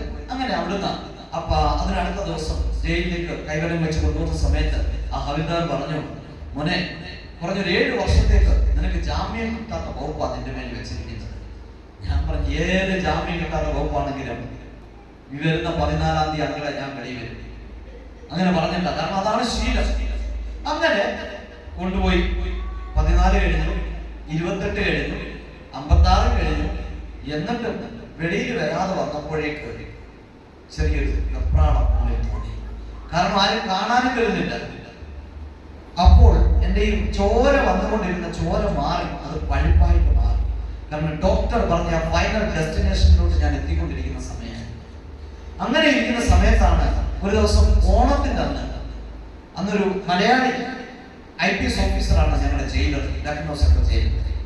അപ്പൊ അദ്ദേഹം റിട്ടയർ ആവുന്നതിന് മുമ്പ് എല്ലാവർക്കും ഓണസദ്യ കൊടുത്തു ജയിലിനാണ്. അപ്പൊ എനിക്ക് കിട്ടിയപ്പോ ഞാൻ ചോദിച്ചു, ഇന്നെന്താ ഇന്നത്തെ പ്രത്യേകത ചോദിച്ചപ്പോ അതേ ജയിലർ ഒരു മദ്രാസിയാണ്, ആ മദ്രാസിയുടെ ഫെസ്റ്റിവലാണ് ഇന്ന് ഓണം. അപ്പൊ സൗത്ത് ഇന്ത്യൻസിനെ എല്ലാവരും മദ്രാസി എന്നാണ് വിളിക്കുന്നത്. അങ്ങനെ ആ ഓണം കൊണ്ടു കഴിഞ്ഞപ്പോഴാണ് ഞാൻ ഓർക്കുന്നത്, വീട്ടിൽ എൻ്റെ അപ്പനും അമ്മയും കൂടപ്പറപ്പുകളൊക്കെ ഉണ്ട്, അവർ ഓണം ഉണ്ടോ, തുണി വാങ്ങിയോ, അവരുടെ കാര്യം എന്താ, ഒന്നും അറിയില്ല. കുറെ നാളിന് ശേഷം വീട്ടുകാരെ കുറിച്ച് ചിന്തിച്ചു. അങ്ങനെ ഞാൻ അന്ന് അങ്ങനെ വല്ലാതെ വിഷമിച്ചിരിക്കുമ്പോഴാണ് ഒരു മുസ്ലിം സഹോദരനുണ്ട്, പുള്ളി പുതിയ നിയമം വായിക്കുന്നത്. കാരണം ജയിലിൽ എല്ലാവരുടെയും കയ്യിൽ ബൈബിളുണ്ട്, എല്ലാവരുടെയും കയ്യിലുണ്ട്. വായിക്കാനല്ല, ജയിൽ ജീവനക്കാരും പോലീസുകാരും ഒക്കെ ചുക്കയും തമ്പാക്കും കഞ്ചാവും ഒക്കെ കൊണ്ടെത്തിക്കും. അപ്പൊ അവിടെ തീർത്ത് വയ്ക്കാൻ പേപ്പർ ജയിലിനകത്ത് അവൈലബിൾ അല്ല. അപ്പൊ ഈ സുവിശേഷം പ്രസംഗിക്കാൻ ആൾക്കാർ വരുമ്പോൾ അവരുടെ കയ്യിൽ നിന്ന് ബൈബിളും 1ഉം 2ഉം ഒക്കെയാണ് മേടിക്കുന്നത്. ഒരെണ്ണേ ഉണ്ടെന്ന് പറഞ്ഞപ്പോഴേ അല്ല, എൻ്റെ കൂട്ടുകാരൻ വന്നിട്ട് അവനും കൂടെ ഒരെണ്ണം വേണമെന്ന് പറഞ്ഞ് 2 പുതിയ നിയമമൊക്കെ മേടിച്ചോണ്ട് പോകുന്നത്. അപ്പൊ പാസ്റ്റർമാർ വിചാരിക്കുന്നത് പറയുമ്പോൾ ഞങ്ങളുടെ പ്രസംഗം ഏറ്റിട്ടാണ് ഇമാർ ഈ ബൈബിൾ മേടിച്ചോണ്ട് പോകുന്നതെന്നൊക്കെയാണ്. പക്ഷെ ഇത് കൊണ്ടുപോയിട്ട് ഇവർ ചെയ്യുന്നത് ഈ തീർത്ത് വലിക്കാനായിട്ടാണ്. പക്ഷെ ഈ മുസ്ലിം സഹോദരൻ വളരെ വിവാദത്തായിട്ട്, അതായത് വളരെ സൂക്ഷിച്ച് ഈ പുതിയ നിയമം വായിക്കുകയും പ്രാർത്ഥിക്കുകയൊക്കെ ചെയ്യുന്ന കണ്ടപ്പോ ഞാൻ അടുത്ത് നോക്കി ചോദിച്ചു, നീ ഒരു മുസ്ലിം ആയിരിക്കും, നിനക്ക് എന്തിനാ ഈ ക്രിസ്ത്യാനികളുടെ പുസ്തകം? അദ്ദേഹം പറഞ്ഞേ, ഇത് ക്രിസ്ത്യാനികളുടെ പുസ്തകമല്ലത്, ഇത് ഈസാ അലൈഹിസ്സലാമിനെ കുറിച്ച് എഴുതിയിരിക്കുന്നതാണ്. ഈസാ അലൈഹിസ്സലാം ജനിച്ചതും ഈസാ അലൈഹിസ്സലാം വളർന്നതും ഈസാ അലൈഹിസ്സലാമിന്റെ ജിന്ദഗിയെ കുറിച്ചുള്ള, ജീവിതത്തെ കുറിച്ചുള്ള സകല കാര്യങ്ങളും ഇനിയും രണ്ടാമത് ബാദ്ഷാഹത്തിനായിട്ട്, അതായത് വീണ്ടും ഭരിക്കാനായിട്ട് മടങ്ങി വരുന്നത് യേശുക്രിസ്തു ആണെന്നുള്ള കാര്യമൊക്കെ അദ്ദേഹം പറയാനുണ്ട്. ഞാൻ പറഞ്ഞ്, സ്വന്തം രക്ഷിക്കാൻ കഴിവില്ലാത്ത യേശു എങ്ങനെയാണ് ഇനിയും മടങ്ങി വരുന്നത്? കുരിശിൽ തൂങ്ങിക്കിടന്ന് ആടുന്ന യേശുവിനെ എത്രയോ സ്ഥലത്ത് ഞാൻ കണ്ടിട്ടുണ്ട്. അദ്ദേഹം പറഞ്ഞു, കുരിശിൽ തൂങ്ങിയ യേശുവിനെ കണ്ടിട്ടുണ്ട്, അതാർക്കു വേണ്ടി തൂങ്ങപ്പെട്ടു എന്നും അവിടെ നിന്ന് ഉയർത്തെഴുന്നേറ്റ ഒരു യേശു ഉണ്ടെന്നും ആ യേശു ഇന്നും ജീവിക്കുന്നുവെന്നും ഒക്കെ അദ്ദേഹം വളരെ വാചാലനായി പറഞ്ഞപ്പോ ഞാൻ ചോദിച്ചു, അങ്ങനെയെങ്കിൽ നിന്റെ ഈ യേശുവിനെ എന്നെ ജയിലിൽ നിന്ന് വിടുവിക്കാൻ പറ്റില്ല, പിന്നെ നീ എന്തിനാ ജയിലിൽ കിടക്കില്ല? അദ്ദേഹം പറഞ്ഞു, എന്നെ ദൈവം ഒരു പർപ്പസിനായിട്ട് അയച്ചു, ആ പർപ്പസ് നിറവേറുമ്പോൾ ഞാൻ വെളിയിൽ പോകും. ഞാൻ പറഞ്ഞപ്പോ എന്നെയോ നിന്നെ കൊണ്ടുവന്നതിന് ഒരു പർപ്പസ്. നമ്മുടെ 7 വർഷത്തേക്ക് ജാമ്യം കിട്ടിട്ടെന്നാ പറഞ്ഞേക്കുന്നത്. അപ്പൊ അദ്ദേഹം പറഞ്ഞു, പഴയ നിയമ കഥയിൽ ഇബ്രാഹിമിനെ കുറിച്ച്, അതായത് അബ്രഹാമിനെ കുറിച്ച് പറയാൻ തുടങ്ങി. അദ്ദേഹം മുസ്ലിം ആയതുകൊണ്ട് ഇബ്രാഹിം എന്ന് പറഞ്ഞാണ് തുടങ്ങുന്നത്. ഇബ്രാഹിം ദാസ് ജീവൻ അവരുടെ ജീവിതത്തിൽ സംഭവിച്ച കാര്യങ്ങളും അവിടെ നിന്ന് അടിമത്തത്തിലേക്ക് പോയതും അടിമത്തത്തിൽ നിന്ന് അവരെ മടക്കി വരുത്തിയ ഒരു ദൈവമുണ്ട്. ആ അടിമത്തത്തിൽ നിന്ന് മടക്കി വരുത്തിയ ദൈവം നിന്നെയും ഈ ജയിലിൽ നിന്ന് മടക്കി കൊണ്ടുപോകാൻ മതിയായവനാണ്. അപ്പൊ ഞാൻ പറഞ്ഞു, ഞാൻ ഈ വായ്പൊട്ടി സംസാരിക്കുന്നത് ഈ അകത്ത പഴുപ്പ്, അതിന്റെ സ്മെല്ല് എനിക്കെന്നറിയാം, അത് മറ്റുള്ളവർ അറിയാതിരിക്കാനായിട്ടാണ്. ഞാൻ പറഞ്ഞു, അക്കിമേ, ഞാൻ ഇങ്ങനെ സംസാരിക്കുന്നതേ ഈ സ്മെല്ല് അഴുകി തുടങ്ങി. എന്നെ മരണത്തിൽ നിന്ന് വിടുവിക്കാൻ എന്റെ ഈസാദാസിന് പറ്റുമോ? അദ്ദേഹം പറഞ്ഞു, പെട്ടെന്ന് തന്നെ പുതിയ നിയമം എടുത്തിട്ട് എന്നെ ഹിന്ദി ബൈബിൾ എന്നെ കാണിച്ചിട്ട് പറഞ്ഞു, വായിക്കും മുതൽ. എനിക്ക് ഹിന്ദി വായിക്കാൻ അറിയില്ല, ഡിഗ്രിയൊക്കെ പാസ്സായി. കാരണം എന്റെ ജീവിതത്തിൽ ഏറ്റവും കൂടുതൽ വെറുത്തത് ഞാൻ ഹിന്ദി അധ്യാപകനെയായി. അപ്പൊ അദ്ദേഹത്തെ വെറുത്തത് കൊണ്ട് ഹിന്ദി എന്നുള്ള സബ്ജക്റ്റേ ഞാൻ വെറുത്തു, എനിക്ക് ഇഷ്ടമേ അല്ല. ഞാൻ പറഞ്ഞു, എങ്ങനെയാണ് ഞാൻ പാസ്സായത് എനിക്ക് അറിയത്തില്ല, പക്ഷേ ഹിന്ദി എനിക്ക് എഴുതാനും വായിക്കാനൊന്നും അറിയുന്നില്ല. അപ്പൊ അദ്ദേഹം പറഞ്ഞു, ഞാൻ തന്നെ വായിച്ച് കേൾപ്പിക്കാം. അങ്ങനെ അദ്ദേഹം ആ ബൈബിൾ തുറന്നിട്ട് മരിച്ച് അടക്കി അഴുകാൻ തുടങ്ങിയ ലാസറിനെ ജീവനോടെ കൊണ്ടുവന്നൊരു യേശു എന്ന് പറഞ്ഞ് അദ്ദേഹം പറയാൻ തുടങ്ങി. കേട്ടപ്പോ എനിക്ക് അത്ര വിശ്വാസം പോരാ, പിന്നെ എന്നെ കളിപ്പിക്കാനാണോ എന്നൊരു സംശയം. അങ്ങനെ ഞാൻ ആ പുതിയ നിയമം വാങ്ങിച്ചു. വേറെ ഒരു ഓട്ടോറിക്ഷ ഓടിക്കുന്ന ഒരു സഹോദരൻ ഉണ്ടായിരുന്നു. അപ്പൊ അവന്റെ അടുത്ത് കൊടുത്തിട്ട് ഞാൻ പറഞ്ഞു, ഈ ഭാഗം എന്നെ വായിച്ച് കേൾപ്പിക്കാൻ പറഞ്ഞു. അപ്പൊ ഈ ഹക്കീം വായിച്ച അതേ ഭാഗം തന്നെയാണ് ഇവന് വായിച്ച് കേൾപ്പിച്ചത്. അപ്പൊ എനിക്ക് വിശ്വാസമായി, ബൈബിളിനകത്ത് ഇങ്ങനെയൊക്കെ ഉണ്ടോ. അപ്പൊ അഴുകാൻ തുടങ്ങുന്ന എനിക്ക് ഒരു പുനർജീവൻ തരാൻ ഈ ഈസാ അസ്ലാമിന് പറ്റുമെന്നുണ്ടെങ്കിൽ ഞാൻ തിരിച്ച് ഹക്കീമിന്റെ അടുത്ത് ബൈബിൾ കൊണ്ട് കൊടുത്തിട്ട് പറഞ്ഞു, ഹക്കീമേ, നിന്റെ ഈസാ അസ്ലാമിനെ ഞാൻ വിളിക്കാം, കാരണം എനിക്ക് എങ്ങനെയെങ്കിലും ജീവിച്ചേ മതിയാകും. അങ്ങനെ ജീവിക്കാനായിട്ട് ഞാൻ അവരോട് പറഞ്ഞു കഴിഞ്ഞപ്പോ അവൻ പറഞ്ഞു, നാളെ എന്റെ റോജയാണ്, അത് ഉപവാസമാണ്, വെള്ളിയാഴ്ച. അപ്പൊ എന്നോടൊപ്പം ചേർന്ന് നീയും ഉപവസിക്കും. അങ്ങനെ അതിനടുത്ത ദിവസം അദ്ദേഹത്തോടൊപ്പം റോസയിൽ ഞാനും ചേർന്നു, ആ ഉപവാസത്തിന് ഞാനും ചേർന്നു. അതിനടുത്ത ദിവസം എനിക്ക് കോടതിയിൽ ഹാജരാകേണ്ട ദിവസമാണ്. എന്നെ വണ്ടിയിൽ കയറ്റി കോടതിയിൽ കൊണ്ടുപോയി. വൈകിട്ട് മടങ്ങി വന്നു, ഉപവാസത്തോടെ ആയിരുന്നു. ഞാൻ മടങ്ങി വരുന്നതിന് മുമ്പ് ഞാൻ ഭക്ഷണമൊക്കെ ഡിസ്ട്രിബ്യൂട്ട് ചെയ്യും. അപ്പം കോടതിയിൽ പോയിട്ട് വന്നവർക്ക് വേണ്ടിയിട്ട് ഭക്ഷണം കൂട്ടുകാർ വാങ്ങിച്ചു കൊടുത്തു. ഞാൻ വന്നപ്പോഴത്തേക്ക് ഹക്കീം എനിക്ക് വേണ്ടി ഭക്ഷണമൊക്കെ വാങ്ങിച്ചു വെച്ചിരുന്നു. കാരണം ഞാൻ ഉപവാസത്തോടാണ് പോയത്, ജീവിതത്തിൽ ആദ്യമായിട്ട് ഉപവസിച്ചതാണ്. അങ്ങനെ മടങ്ങി വന്നപ്പോൾ ഹക്കീം എന്നോട് പറഞ്ഞു, നിനക്ക് വേണ്ടിയിട്ട് ഞാൻ ഈ ഉപവസിക്കുകയാണ്, അതുകൊണ്ട് നമുക്ക് ഒരുമിച്ച് കഴിക്കാം. അങ്ങനെ ഒരുമിച്ച് ഭക്ഷണമൊക്കെ കഴിച്ച് ഇരിക്കുമ്പോഴാണ് ജയിലർ വന്ന് ഞങ്ങളുടെ ബാരക്കിന്റെ വാദത്തിന് തട്ടിയിട്ട് പറഞ്ഞു, ഹലോ മദ്രാസി ബാബ, എന്നെ വെളിയിൽ വിളിക്കുന്നു എന്ന് പറഞ്ഞു. കാരണം ഞാൻ ഈ എല്ലാവരുടെയും കൈ നോക്കുകയും ഈ കഞ്ചാവൊക്കെ അടിച്ചു കഴിഞ്ഞാൽ കൈ നോക്കാനും മുഖലക്ഷണം പറയാനും ഒക്കെ നല്ല സുഖം. അപ്പൊ ഈ ജയിലിനകത്ത് എല്ലാവരുടെയും മുഖലക്ഷണം കൈനോക്കുകയൊക്കെ ചെയ്യുന്ന കാരണം എല്ലാവരും എന്നെ ഈ ബാബ അല്ലെങ്കിൽ സന്യാസി എന്നാണ് എന്നെ വിളിക്കുന്നത്. കാരണം എല്ലാവരുടെയും ഭാവി ഭൂതമൊക്കെ ഞാൻ പറയുമായിരുന്നു.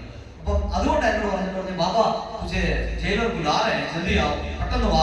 അങ്ങനെ എന്നെ വിളിച്ചോട്ട് വെളിയിൽ പോയി. അപ്പൊ പോകുന്നതിന് മുമ്പ് ഞാൻ ഹക്കീമിനോട് എന്നോട് പറഞ്ഞു, ഹക്കീമേ, നിന്റെ ഈസാ അസ്ലാമിനോട് ഞാൻ ജീവനാ ചോദിച്ചത്, പക്ഷെ നിന്റെ ഈസ എനിക്ക് മരണമാണ് എന്നോട് തന്നെ. കാരണം 7 മണി കഴിഞ്ഞ് ആരെങ്കിലും ഭാരതത്തിൽ നിന്ന് വെളിയിൽ കൊണ്ടുപോകുന്നെങ്കിൽ 2 ഉദ്ദേശത്തോടു കൂടിയാണ്. ഒന്നുകിൽ റിലീസ്, അതല്ലെങ്കിൽ എൻകൗണ്ടർ ചെയ്യാൻ, വെടിവെച്ച് കൊല്ലുക. കാരണം കഴിഞ്ഞ ആഴ്ചയിൽ 2 പേരെ ഭാരതത്തിൽ നിന്ന് കൊണ്ടുപോയതാണ്. പിറ്റേന്ന് അവരുടെ പത്രത്തിൽ ഫോട്ടോയാണ് വന്നത്. ജയിലിൽ കോടതിയിൽ ഹാജരാക്കി മടങ്ങി വരുന്ന സമയത്ത് ഓടിപ്പോകാൻ ശ്രമിച്ചവരെ പോലീസ് വെടിവെച്ച് വീഴ്ത്തി എന്ന പത്രവാർത്ത. ഞാൻ ഓർത്തു, ഇന്ന് എന്നെയും കോടതിയിൽ ഹാജരാക്കി തിരിച്ചു കൊണ്ടുവന്നതാണ്. ഒരുപക്ഷെ നാളത്തെ പത്രത്തിൽ ഇങ്ങനെ ഒരു വാർത്ത വരാനായിരിക്കാം. ഹക്കീമിനോട് എന്ന് പറഞ്ഞു. അപ്പൊ ഹക്കീം പറഞ്ഞു, അഥവാ ബിനു നീ മരിക്കുകയാണെങ്കിൽ ബുള്ളറ്റ് നിന്റെ നേരെ വരുമ്പോൾ നീ ഈസാ അസ്ലാമിനെ ഓർത്തോണം. ഈ ഭൂമിയിൽ വെച്ച് നമുക്ക് കാണാൻ കഴിഞ്ഞില്ലെങ്കിൽ ജന്നത്തിൽ വെച്ച്, സ്വർഗത്തിൽ വെച്ച് നമുക്ക് വീണ്ടും കാണാൻ വരും എന്നൊക്കെ അദ്ദേഹം പറയുകയുണ്ടായി. പക്ഷെ മരണത്തോട് അടുക്കുമ്പോൾ നമുക്ക് സ്വർഗമോ വേറെ ഒന്നും കാണാൻ പറ്റില്ല. വിറച്ച് വിയർത്ത വണ്ടിയിൽ ഇരുന്നത്.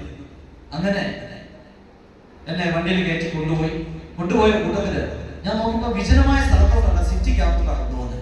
അങ്ങനെ സിറ്റിയിൽ കൊണ്ടുപോയി ഇതുപോലെ വലിയൊരു ലൈറ്റിന്റെ കീഴിൽ എന്നെ ഇരുത്തി കഴിഞ്ഞിട്ട് മലയാളി സാറ് വന്നു. എന്നിട്ട് എന്നോട് ചോദിച്ചു, ആദ്യം ചോദിച്ചു, നീ എവിടുത്തുകാരനാ? ഞാൻ പറഞ്ഞു, sir am from Kerala. Okay. എന്നിട്ട് മലയാളത്തിൽ എന്നോട് പറഞ്ഞു, നിന്റെ പേര് വീട്ട് അഡ്രസ്സും ഒക്കെ എഴുതാൻ പറഞ്ഞു. ഞാനതെല്ലാം മലയാളത്തിൽ എഴുതി. അത് കഴിഞ്ഞതിന് ശേഷം അദ്ദേഹം ചില വാക്യങ്ങളൊക്കെ പറഞ്ഞു. ആ വാക്യമെല്ലാം മലയാളത്തിൽ എഴുതാൻ പറഞ്ഞു. അതെല്ലാം എഴുതിയിട്ട് അദ്ദേഹം അവിടെ നിന്ന് പറയുന്നുണ്ട്, ആ സർ ഇപ്പൊ മലയാളി തന്നെയാണ് എന്നിങ്ങനെ ഹിന്ദിയിൽ പറഞ്ഞു കഴിഞ്ഞതിന് ശേഷം അദ്ദേഹം ഒന്ന് പോയി. അത് കഴിഞ്ഞതിന് ശേഷം പിന്നെ ആളുകളൊക്കെയോ ചോദിക്കുന്നു, ഇവനെ അറിയുമോ, ഇവൻ എവിടുത്തുകാരനാ, ഇവൻ എന്താ, എത്ര നാളായി നിങ്ങളുടെ കൂടെ ഉണ്ട് എന്നുള്ള കാര്യങ്ങളൊക്കെ ചോദിക്കുക. എനിക്കൊന്നും മനസ്സിലാവുന്നില്ല. അവസാനമാണ് അറിഞ്ഞത് അതൊരു ഐഡന്റിഫിക്കേഷൻ പറയലായിരുന്നു. ഏത് തീവ്രവാദ സംഘടനയിലെ അംഗമാണ് എന്ന് പറഞ്ഞ് ലക്നൗ പോലീസിനെ അറസ്റ്റ് ചെയ്ത് ജയിലിൽ ഇട്ടവോ അതേ തീവ്രവാദ സംഘത്തിനെ ജയ്പൂരിലുള്ള ജോധ്പൂർ പോലീസ് അറസ്റ്റ് ചെയ്ത് അവരെയും കൊണ്ട് തെളിവെടുപ്പിനായി വന്നതാണ്. അപ്പോൾ ചോദിക്കുന്നവരോടൊക്കെ അവർ പറയുന്നു, ചിലർ പറഞ്ഞു ജാർഖണ്ഡിയാണ്, ചിലർ പറഞ്ഞു ഈ ബംഗാളിയാണ്, ചിലർ പറയുന്നത് അല്ലല്ല ഒഡീസക്കാരനാണ്. ആർക്കും ഞാനൊരു മലയാളിയല്ല, പോലെ കണ്ട അന്ന് പറയുന്നുമില്ല, മലയാളിയാണെന്ന് പറയുന്നില്ല. ആ രീതിയിലായിരിക്കും. അങ്ങനെ അവർ ഈ കാര്യങ്ങളൊക്കെ പറഞ്ഞപ്പോൾ വീണ്ടും ലൈറ്റ് ഇട്ടപ്പോഴാണ് ഞാൻ അറിയുന്നത്. രാവിലെ എന്നെ കൊണ്ടുപോയ ജഡ്ജി, അദ്ദേഹം, മറ്റനേകം പോലീസുകാർ, ചില സിവിൽ ഡ്രസ് ഇട്ട വേറെ കുറെ ആൾക്കാരൊക്കെ അവിടെ ഇരിപ്പുണ്ട്. അപ്പൊ അവരെല്ലാം കൂടി ഇരുന്നിട്ട് എന്നെ ഇങ്ങനെ സൂക്ഷിച്ച് നോക്കുക. അപ്പോഴാണ് ഞാൻ അറിയുന്നത് ഇരുട്ടിൽ ഇവരൊക്കെ ഉണ്ടായിരുന്നു. അപ്പോൾ ആ ജഡ്ജി എന്നോട് ചോദിച്ചു, ബേട്ടാ മോനെ, നിന്നെ എന്തിനാ അറസ്റ്റ് ചെയ്തത്? നിനക്കറിയോ? ഞാൻ ഈ ചാർജ് ഷീറ്റ് നമ്മളെ കിട്ടിയിട്ടില്ലെങ്കിലും ഈ മറ്റുള്ള കൂട്ടുകാർ പറഞ്ഞ് കേട്ടിട്ടുണ്ട്, ഇന്ന ഈ മുദ്ദ, ഇന്ന കേസ് നമ്പറുകളാണ് എന്റെ മേൽ ഇട്ടിരിക്കുന്നത്. അപ്പോ എനിക്ക് മനസ്സിലായി ഹിന്ദി നന്നായിട്ട് അറിയാം എങ്കിലും ഞാൻ അദ്ദേഹത്തോട് പറഞ്ഞു, sir I don't know Hindi sir, I just stand at the front of a railway station. That time police came and arrested sir. I don't know sir. കഷ്ടം. ഹിന്ദി പോലും അറിയാത്ത ഇവരെയാണ് 36 കൊലപാതകത്തിലെ പ്രതിയാക്കി നിങ്ങൾ അകത്തിട്ടിരിക്കുന്നത്. ആ പോലീസുകാരനെ ഷൗട്ട് ചെയ്തിട്ട് എന്നോട് പറഞ്ഞു, നീ എന്താ നിന്റെ അടുത്ത ഉദ്ദേശം എന്താ? ഞാൻ പറഞ്ഞു, sir I don't know sir, ക്യാ കർനാ ഹൈ. കഷ്ടം. ഹിന്ദി പോലും അറിയില്ല. അദ്ദേഹം എന്തോ കുത്തിക്കുറിച്ചിട്ട് മറ്റേ മലയാളി സാറിനോട് ചോദിച്ചു, കറക്റ്റ് ആണോ, ഇവർ മലയാളി തന്നെയാണോ? അതെ സർ. ഓക്കെ. എഴുതി പേപ്പറൊക്കെ തന്നു വിട്ടു. ജയിലിൽ ചെന്നപ്പോഴാണ് അവിടുത്തെ അകത്തോട്ട് കയറിയപ്പോൾ അവിടെ ഉണ്ടായിരുന്ന ഓഫീസർ പറഞ്ഞു, നാളെ 6 മണി കഴിയുമ്പോൾ ഇവിടെ വന്ന് ലൈനിൽ നിന്നുകൊള്ളണം. കാരണം സൂര്യൻ ഉദിച്ചു കഴിഞ്ഞാൽ നിന്നെ ജയിൽ മോചിതനാക്കാനുള്ള ഓർഡറാണ് എന്റെ കയ്യിൽ ഇരിക്കുന്നത് എന്ന്. പ്രിയപ്പെട്ടവരെ, അന്ന് ജയിൽ മോചിതനായി വെളിയിൽ വരാൻ സ്വർഗത്തിന് ദൈവം എന്നെ സഹായിച്ചു. ഞാൻ ഈ ഓർഡർ കണ്ടിട്ട് അകത്ത് കയറിയിട്ട് ഞാൻ ഹക്കീമിനോട് പറഞ്ഞു, ഹക്കീമേ, നിന്റെ ഈസാദാസ എന്നെ വിടുവിച്ചതാണ്. അതുകൊണ്ട് എന്റെ ജീവിതകാലം മുഴുവൻ നിന്റെ ഈസാദാസാണ് ഞാൻ അടിമയായി ജീവിച്ചോളാം എന്ന് പറഞ്ഞിട്ട് ആ ജയിലിൽ നിന്ന് ഇറങ്ങിയത്. പക്ഷെ അന്ന് എനിക്കറിയില്ല, യേശുവിന് അടിമകളെ വേണ്ട, യേശുവിന് മക്കളെ മതിയെന്ന്. അങ്ങനെ അന്ന് വെളിയിൽ വന്നു യേശുവിന്റെ. അന്ന് ഞാൻ വേറെ പാസ്റ്റിന്റെ അരികിലേക്ക് വന്നപ്പോഴത്തേക്ക് മധുവും ചെറിയും ഒക്കെ അന്യഭാഷ പറഞ്ഞ് ദൈവത്തെ ആരാധിക്കുകയാണ്. അപ്പൊ ഞാൻ തിരിച്ചു വന്നിട്ട് പാസ്റ്റിന്റെ അടുത്ത് വന്നിട്ട് ഞാൻ പറഞ്ഞു, പാസ്റ്റേ, അപ്പൊ അദ്ദേഹത്തോട് ഇവര് പറഞ്ഞിട്ട് ഞാൻ ചണ്ഡീഗഡില്ല ഒരു പ്രൊജക്റ്റുമായിട്ട് പോയെന്നാ പറഞ്ഞത്. ഞാൻ പറഞ്ഞു, പാസ്റ്റർ ഞാൻ ചണ്ഡീഗഡിലൊന്നും അല്ല, ജയിലിലായി. ഇത് പറയുകയും ആ സമയം കെട്ടിപ്പിടിച്ചു. വലിയൊരു മനുഷ്യൻ, എനിക്കറിയില്ല എന്തിനാ കെട്ടിപ്പിടിച്ചത്. കുറച്ച് കഴിഞ്ഞപ്പോ എന്റെ ചെവിയിൽ ഇങ്ങനെ വെള്ളം വീഴുന്നു. അദ്ദേഹത്തിന്റെ കണ്ണുനീരാണ്. എന്തിനാന്ന് എനിക്കറിയില്ല, പക്ഷെ അപ്പത്തെ സ്നേഹം ഒന്നാണ് ഞാൻ ഫീൽ ചെയ്തത്. ഞാൻ കുറെ നേരം എല്ലാം മറന്നു. നോക്കിയപ്പോ അമ്മാമ്മ എന്റെ തൊട്ടടുത്തുണ്ട്. അത് കഴിഞ്ഞതിന് ശേഷം പറഞ്ഞു, അന്നേ നിന്നോട് പറഞ്ഞില്ലടാ, യേശു നിന്റെ പാപങ്ങളെല്ലാം ക്ഷമിച്ചു എന്ന്. നീ ലോകത്ത് ഒരു ശക്തിക്കും നിന്നെ ബന്ധിച്ചിടാൻ കഴിയില്ല. നിന്റെ മേൽ ഒരു ദൈവിക പദ്ധതി ഉള്ളത് കൊണ്ടാണ് നിന്നെ ദൈവം വെളിയിൽ കൊണ്ടുവന്നത്. അങ്ങനെ അവിടെ നിന്ന് ഒരു മാസത്തോളം, ഏകദേശം 1 വർഷത്തോളം ജോലി അന്വേഷിച്ചു. എങ്ങും ജോലി കിട്ടുന്നില്ല. അവസാനം അവിടെ ഒരു ബൈബിൾ കോളേജിൽ ഡ്രൈവറുടെ വേക്കൻസി ഉണ്ടായിരുന്നു. അങ്ങനെ അവിടെ ചെന്നു. കാരണം ഈ പലയിടത്തും ജോലി കിട്ടാത്തതിന്റെ കാരണം എന്റെ സാക്ഷ്യം. കാര്യം അന്നൊക്കെ പറഞ്ഞ എല്ലാവരുടെ ഒക്കെ സാക്ഷ്യം പറയും, മൊത്തം പറയും. കാര്യം ദൈവം ചെയ്ത പ്രവൃത്തിയല്ലേ, അതുകൊണ്ട് എല്ലാവരും സാക്ഷിയൊക്കെ പറയും. അപ്പൊ ഈ സാക്ഷ്യം കേൾക്കുമ്പോഴൊക്കെ ചിലർക്ക് നമ്മുടെ സാക്ഷ്യം കേൾക്കുന്നത് എന്തിനാണെന്നറിയാം, നമ്മളെ വിലയിരുത്താൻ. അപ്പൊ ചിലർക്ക് ജോലി കേൾക്കുമ്പോൾ നമ്മുടെ സാക്ഷ്യം കേട്ടെന്ന് പറയും, ആഹാ ഇവൻ ഇന്നതാ, അതുകൊണ്ട് ഒരു കാര്യം ചെയ്യാം. ഞാൻ ചെവിയോട് കേട്ടതാ, ഒരു ഇന്ത്യയിൽ അറിയപ്പെടുന്ന ഒരു മിഷണറി ഡയറക്ടർ അവിടെ നിന്ന് അദ്ദേഹത്തിന്റെ പ്രിയോട് പറയാ, ഇവനെ പോലെ ഉള്ളവന്മാരെയൊക്കെ നമ്മുടെ ഇതിൽ വെച്ചാലേ ഈ ഇവന്മാര് നാളെ ഒരു സമയത്ത് അഥവാ 2 മാസത്തെ സപ്പോർട്ട് നമുക്ക് കൊടുക്കാൻ പറ്റിയില്ലെങ്കിൽ നാളെ കട്ടി പോകുമ്പോൾ എടുക്കത്തില്ല എന്ന് ഉറപ്പൊന്നുമില്ല. അതുകൊണ്ട് ഇവന്മാരെ ഉള്ളവന്മാരെ നമുക്ക് വേണ്ട, പറഞ്ഞു വിട്ടേരെ. അവര് വരുന്നതിന് മുമ്പ് ഞാൻ ഇറങ്ങിപ്പോയി. അങ്ങനെ പലയിടത്തും കാര്യം ഞാൻ ജോലി ചെയ്തെങ്കിൽ ക്രിസ്തീയ സംഘടനയിൽ എവിടെയെങ്കിലുമേ ജോലി ചെയ്യുള്ളൂ. കാരണം അങ്ങനെ ഉണ്ടെങ്കിൽ മാത്രമേ ഞായറാഴ്ച ആരാധിക്കാൻ സമയം കിട്ടൂ. അതുകൊണ്ട് അങ്ങനെ ഒരു തീരുമാനം എടുത്തത്. അങ്ങനെ എന്തായാലും ഓടി വന്ന് അവിടെ പാസ്റ്ററുടെ അടുത്ത് വന്നിട്ട് ഞാൻ പാസ്റ്ററോട് പറഞ്ഞു, പാസ്റ്ററെ ഇതാണ് സിറ്റുവേഷൻ. പറഞ്ഞു ദൈവം പ്രവർത്തിക്കും. ഞാൻ പറഞ്ഞു 1 വർഷമായി ഈ ദൈവം പ്രവർത്തിച്ചില്ല, ഞാൻ ഡൽഹിക്ക് പോവാ. പറഞ്ഞു വേണ്ട മോനെ, ഡൽഹിക്ക് പോയാൽ തിരിച്ച് ഈ ബിനുവായിട്ട് നിനക്ക് ഞങ്ങൾക്ക് കിട്ടില്ല, അവിടെ നീ പോകണ്ട. അങ്ങനെ അദ്ദേഹം വീണ്ടും ഞങ്ങളെ അവിടെ തന്നെ ഇരുത്തി. അവിടെ ഇരുന്ന് പ്രാർത്ഥിക്കാൻ തുടങ്ങിയപ്പോഴാണ് ബൈബിൾ കോളേജിലെ ഡ്രൈവറുടെ വേക്കൻസി ഉണ്ടെന്ന് പറഞ്ഞു. അവിടെ ചെന്ന് ടെസ്റ്റ് അടിച്ച് ഇഷ്ടമായി. കാര്യം പാസ്റ്ററുടെ പ്രിൻസിപ്പളുടെ വൈഫാണ് സെലക്ട് ചെയ്യുന്നത്, കംഫർട്ടബിൾ ഡ്രൈവിംഗ് ആണോ അല്ലയോ. അങ്ങനെ വേണം നോക്കി നന്നായിട്ട് ഡ്രൈവ് ചെയ്യുന്നു മനസ്സിലായി. ജോലി ചെയ്യാൻ തുടങ്ങി. 2-3 ആഴ്ച ജോലി ചെയ്തപ്പോൾ ഒരു ദിവസം അദ്ദേഹം കൊല്ലത്തുള്ള പ്രിൻസിപ്പൽ നിന്റെ സാക്ഷിയൊക്കെ കേൾക്കുന്ന കൊള്ളാം. ഞാൻ പറഞ്ഞു വേണ്ട സാർ, എന്റെ സാക്ഷ്യം പറയാം, ജോലി ഞാൻ ചെയ്യുന്നു, എന്റെ സാക്ഷ്യമാണ് പലർക്കും എനിക്ക് ജോലി നഷ്ടമായി, അതുകൊണ്ട് സാക്ഷ്യം പറയാൻ വേണ്ടി താല്പര്യമില്ല. ഇയാൾ പറയണേ, എത്ര വലിയ പാവിയാണെങ്കിലും കർത്താവ് ഇയാളെ സ്നേഹിക്കുന്നില്ല, ധൈര്യത്തെ പറ. അപ്പൊ ഞാൻ സാക്ഷിയൊക്കെ പറഞ്ഞു, ഒരു സ്വപ്നം കണ്ട കാര്യമൊക്കെ പറഞ്ഞു. ഇതെല്ലാം പറഞ്ഞ് അവസാനം വന്നപ്പോൾ സാറ് പറഞ്ഞു, വണ്ടിയുടെ താക്കോലാണ് പോയിട്ട് സാർ ഇത് മേശപ്പൊക്കെ വെച്ച് ഞാൻ വെച്ചു കഴിഞ്ഞാൽ പറഞ്ഞു അത് കണ്ടോ. ഞാൻ ഇങ്ങനെ തിരിഞ്ഞു നോക്കി, സാറൊന്നും കാണുന്നില്ല. നീ ഒന്നുകൂടെ നോക്ക്. ഞാൻ വീണ്ടും നോക്കി, നമ്മുടെ സാറിന്റെ ഡോർ മാത്രമേ ഉള്ളൂ. Yes you can go. നമ്മുടെ സാർ ഇതൊരു വലിയ വൃത്തിയായിട്ട് പരിപാടിയായി, എന്നോട് ജോലി കളയത്തില്ല എന്ന് പറഞ്ഞാൽ ഇല്ലല്ല. അതുകൊണ്ടല്ല, ദൈവം തന്റെ വേലയ്ക്ക് വേണ്ടി വിളിച്ചു വേർതിരിച്ച നിന്നെ ഞാൻ ഇവിടെ ഒരു ഡ്രൈവറാക്കി നിർത്തുന്നെങ്കിൽ ദൈവത്തിന് വിരോധമായി പാപം ചെയ്യുന്ന ഏറ്റവും വലിയ പാപി ഞാനായിരിക്കും. അതുകൊണ്ട് നാളെ മുതൽ ഇവിടെ ഒന്ന് പഠിക്കുന്നെങ്കിൽ നിനക്ക് പഠിക്കാം, പക്ഷെ നിന്നെ ഒരു ഡ്രൈവറായിട്ട് വെക്കാൻ താല്പര്യമില്ല. ഞാൻ പറഞ്ഞു സോറി സർ, 3 പെങ്ങന്മാരുണ്ട്, അച്ഛന്റെ അമ്മയുടെ അവസ്ഥ, അനിയനുണ്ട്, അവർക്ക് വേണ്ടി എന്തെങ്കിലുമൊക്കെ അയച്ചു കൊടുത്തു. സാർ പറഞ്ഞ അന്ന് ഇത്ര നെഞ്ച് ഇങ്ങനെ പിടിച്ച് ഇവിടെ വരെ മുടിയുണ്ട് നെഞ്ച് വരെ. നമ്മൾ സാറേ ഈ മുടി ഇങ്ങനെ വളർത്തിയേക്കുന്നതേ ഫാഷന് വേണ്ടിയിട്ടല്ല, വെട്ടിക്കാൻ പൈസ. കർത്താവിനെ സ്വീകരിച്ച അന്ന് മുതൽ ഞാൻ ഒരു കാര്യം ഞാൻ തീരുമാനിച്ചില്ല, ഒരു മനുഷ്യന്റെ മുമ്പിൽ ഒരു ആവശ്യത്തിന് വേണ്ടി കൈ നീട്ടുകയില്ല. അപ്പൊ സാറ് പറഞ്ഞു, ഞാനും നിനക്ക് 5 പൈസ തരില്ല. വിളിച്ച ദൈവം വിശ്വസ്തനാണ് എന്ന് നിനക്ക് ബോധ്യമുണ്ടെങ്കിൽ വാ, ദൈവം നിന്നെ കരുതി. ഒരു 5 പൈസ ഞാൻ നിനക്ക് തരില്ല എന്ന് പറഞ്ഞു. അങ്ങനെ ഞാൻ അവിടെ നിറങ്ങി വണ്ടിയുടെ താക്കോലൊക്കെ വെച്ചിട്ട് അന്ന് തിരിച്ചു വന്നപ്പോൾ ഇവിടെ ശ്രീകാര്യത്തുള്ള ഒരു റെനിയമാമ ഒരു ടീം അവർ നോർത്ത് ഇന്ത്യയിൽ വന്നു. ഇന്നൊരു 3 മിനിറ്റിലേക്ക് എന്നോട് സുവിശേഷമൊക്കെ പറഞ്ഞ് എന്റെ തലയിൽ കൈവച്ച് പ്രാർത്ഥിച്ചിട്ട് ഒരു 3 മിനിറ്റ് നേരം കൊണ്ട് എന്റെ ജീവിത കഥ മുഴുവൻ നമ്മ പറഞ്ഞു. ഡൽഹിയിലെ തെരുവ് പട്ടികളുടെ വായിൽ നിന്ന് വിടുവിച്ച്, കറണ്ടിന്റെ കമ്പിയിൽ കിടന്ന് ഉറങ്ങിയതാ രാത്രിയിൽ മദ്യപിച്ച് ബോധമില്ലാതെ, പക്ഷെ അന്ന് കണ്ടുപോയി, അല്ലെങ്കിൽ അന്ന് ഒഴുകി തീരേണ്ടതാ. അവിടെ നിന്ന് വിടുവിച്ച കഥയൊക്കെ അന്ന് പറഞ്ഞപ്പോൾ ഞാൻ ഓർത്ത, ദൈവമേ ഇതൊക്കെ എന്നെ ആദ്യമായിട്ട് കാണുന്ന ഈ സ്ത്രീക്ക് എങ്ങനെ അറിയാം. അങ്ങനെ അപ്പൊ അവർ പറഞ്ഞു, ക്രിസ്തുവിന്റെ രാജ്യത്തിന് വേണ്ടി ഒരു രക്തസാക്ഷിയാകാനാണ് ദൈവം നിന്നെ വിളിച്ചിരിക്കുന്നത്. എനിക്കൊരു കാര്യം മനസ്സിലായി, എന്റെ ജീവൻ പോകേണ്ടതായിരുന്നു, എന്റെ സകലതും നശിക്കേണ്ടതായിരുന്നു. അപ്പൊ എനിക്ക് പുതിയൊരു ജീവൻ തന്നത് യേശുവിന് വേണ്ടി ജീവിക്കാനല്ല. കാരണം അതുകൊണ്ട് ഞാൻ എല്ലാവരോടും പറയും, പ്രതിഫലം വാങ്ങിയിട്ടാണ് പ്രതിഫലം വാങ്ങാനായിട്ട് ശുശ്രൂഷ ചെയ്യുന്ന ഒരുപാട് പേരുണ്ട്. പക്ഷെ എന്റെ ജീവിതത്തിൽ എനിക്ക് മുന്നമേ കർത്താവ് പ്രതിഫലം തന്നു കഴിഞ്ഞു. എനിക്ക് അതുകൊണ്ട് ഒരിടത്തും എനിക്കൊരു പ്രതീക്ഷയില്ല എനിക്ക് ആരെങ്കിലും എന്തെങ്കിലും തരുമെന്ന്. എന്റെ ശുശ്രൂഷയുടെ ജീവിതത്തില് എന്നെ ദൈവം പഠിപ്പിച്ചൊരു കാര്യമാണ്.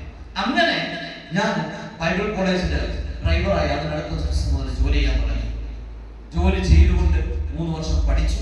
വേഗത്തിൽ തന്നെ പറയട്ടെ, പഠിച്ച് ശേഷം 1 വർഷം അവിടെ ഒരു വലിയ ലോകം അറിയപ്പെടുന്ന ഒരു ദേവദാസിന്റെ ലക്നൌവിലുള്ള അദ്ദേഹത്തിന്റെ ദേവസഭയിൽ അസോസിയേറ്റ് പാസ്റ്ററായിട്ട് 1 വർഷം ജോലി ചെയ്തു. അതിനുശേഷം നാട്ടിൽ കടന്നു വന്നു. ഫേബ എന്റെ വൈഫിന്റെ പേര്, മാരാമണിലുള്ള ഒരു പാസ്റ്റർ MK കരുണാകരൻ, അദ്ദേഹത്തിന്റെ മകളെയാണ് ഞാൻ വിവാഹം കഴിച്ചത്. അങ്ങനെ വിവാഹം കഴിച്ച് വീണ്ടും ഉത്തർപ്രദേശിലെത്തി. അവിടുന്ന് ആസംഗഡ് എന്ന് പറയുന്ന സ്ഥലത്ത്, കാരണം ഇതുവരെയും സുവിശേഷകർ എത്തിച്ചേരാത്ത ഒരു സ്ഥലത്ത് പോയി സുവിശേഷം അറിയിക്കണമെന്ന് ആഗ്രഹിച്ചു. അങ്ങനെ സൂപ്രണ്ടിനോട് പറഞ്ഞു. സൂപ്രണ്ടാണ് എന്നെ അങ്ങോട്ട് പറഞ്ഞു വിട്ടത്. അവിടെ പോവാൻ നേരം ഒരു സാറ് പറഞ്ഞു, മോനെ, ഭാഷ അറിയാത്ത ഈ പെൺകൊച്ചിനെയും കൊണ്ട്, കമ്മനും മാല ഇടാത്ത ഈ പെണ്ണിനെയും കൊണ്ട് നീ അങ്ങോട്ടൊന്നും പോകരുത്.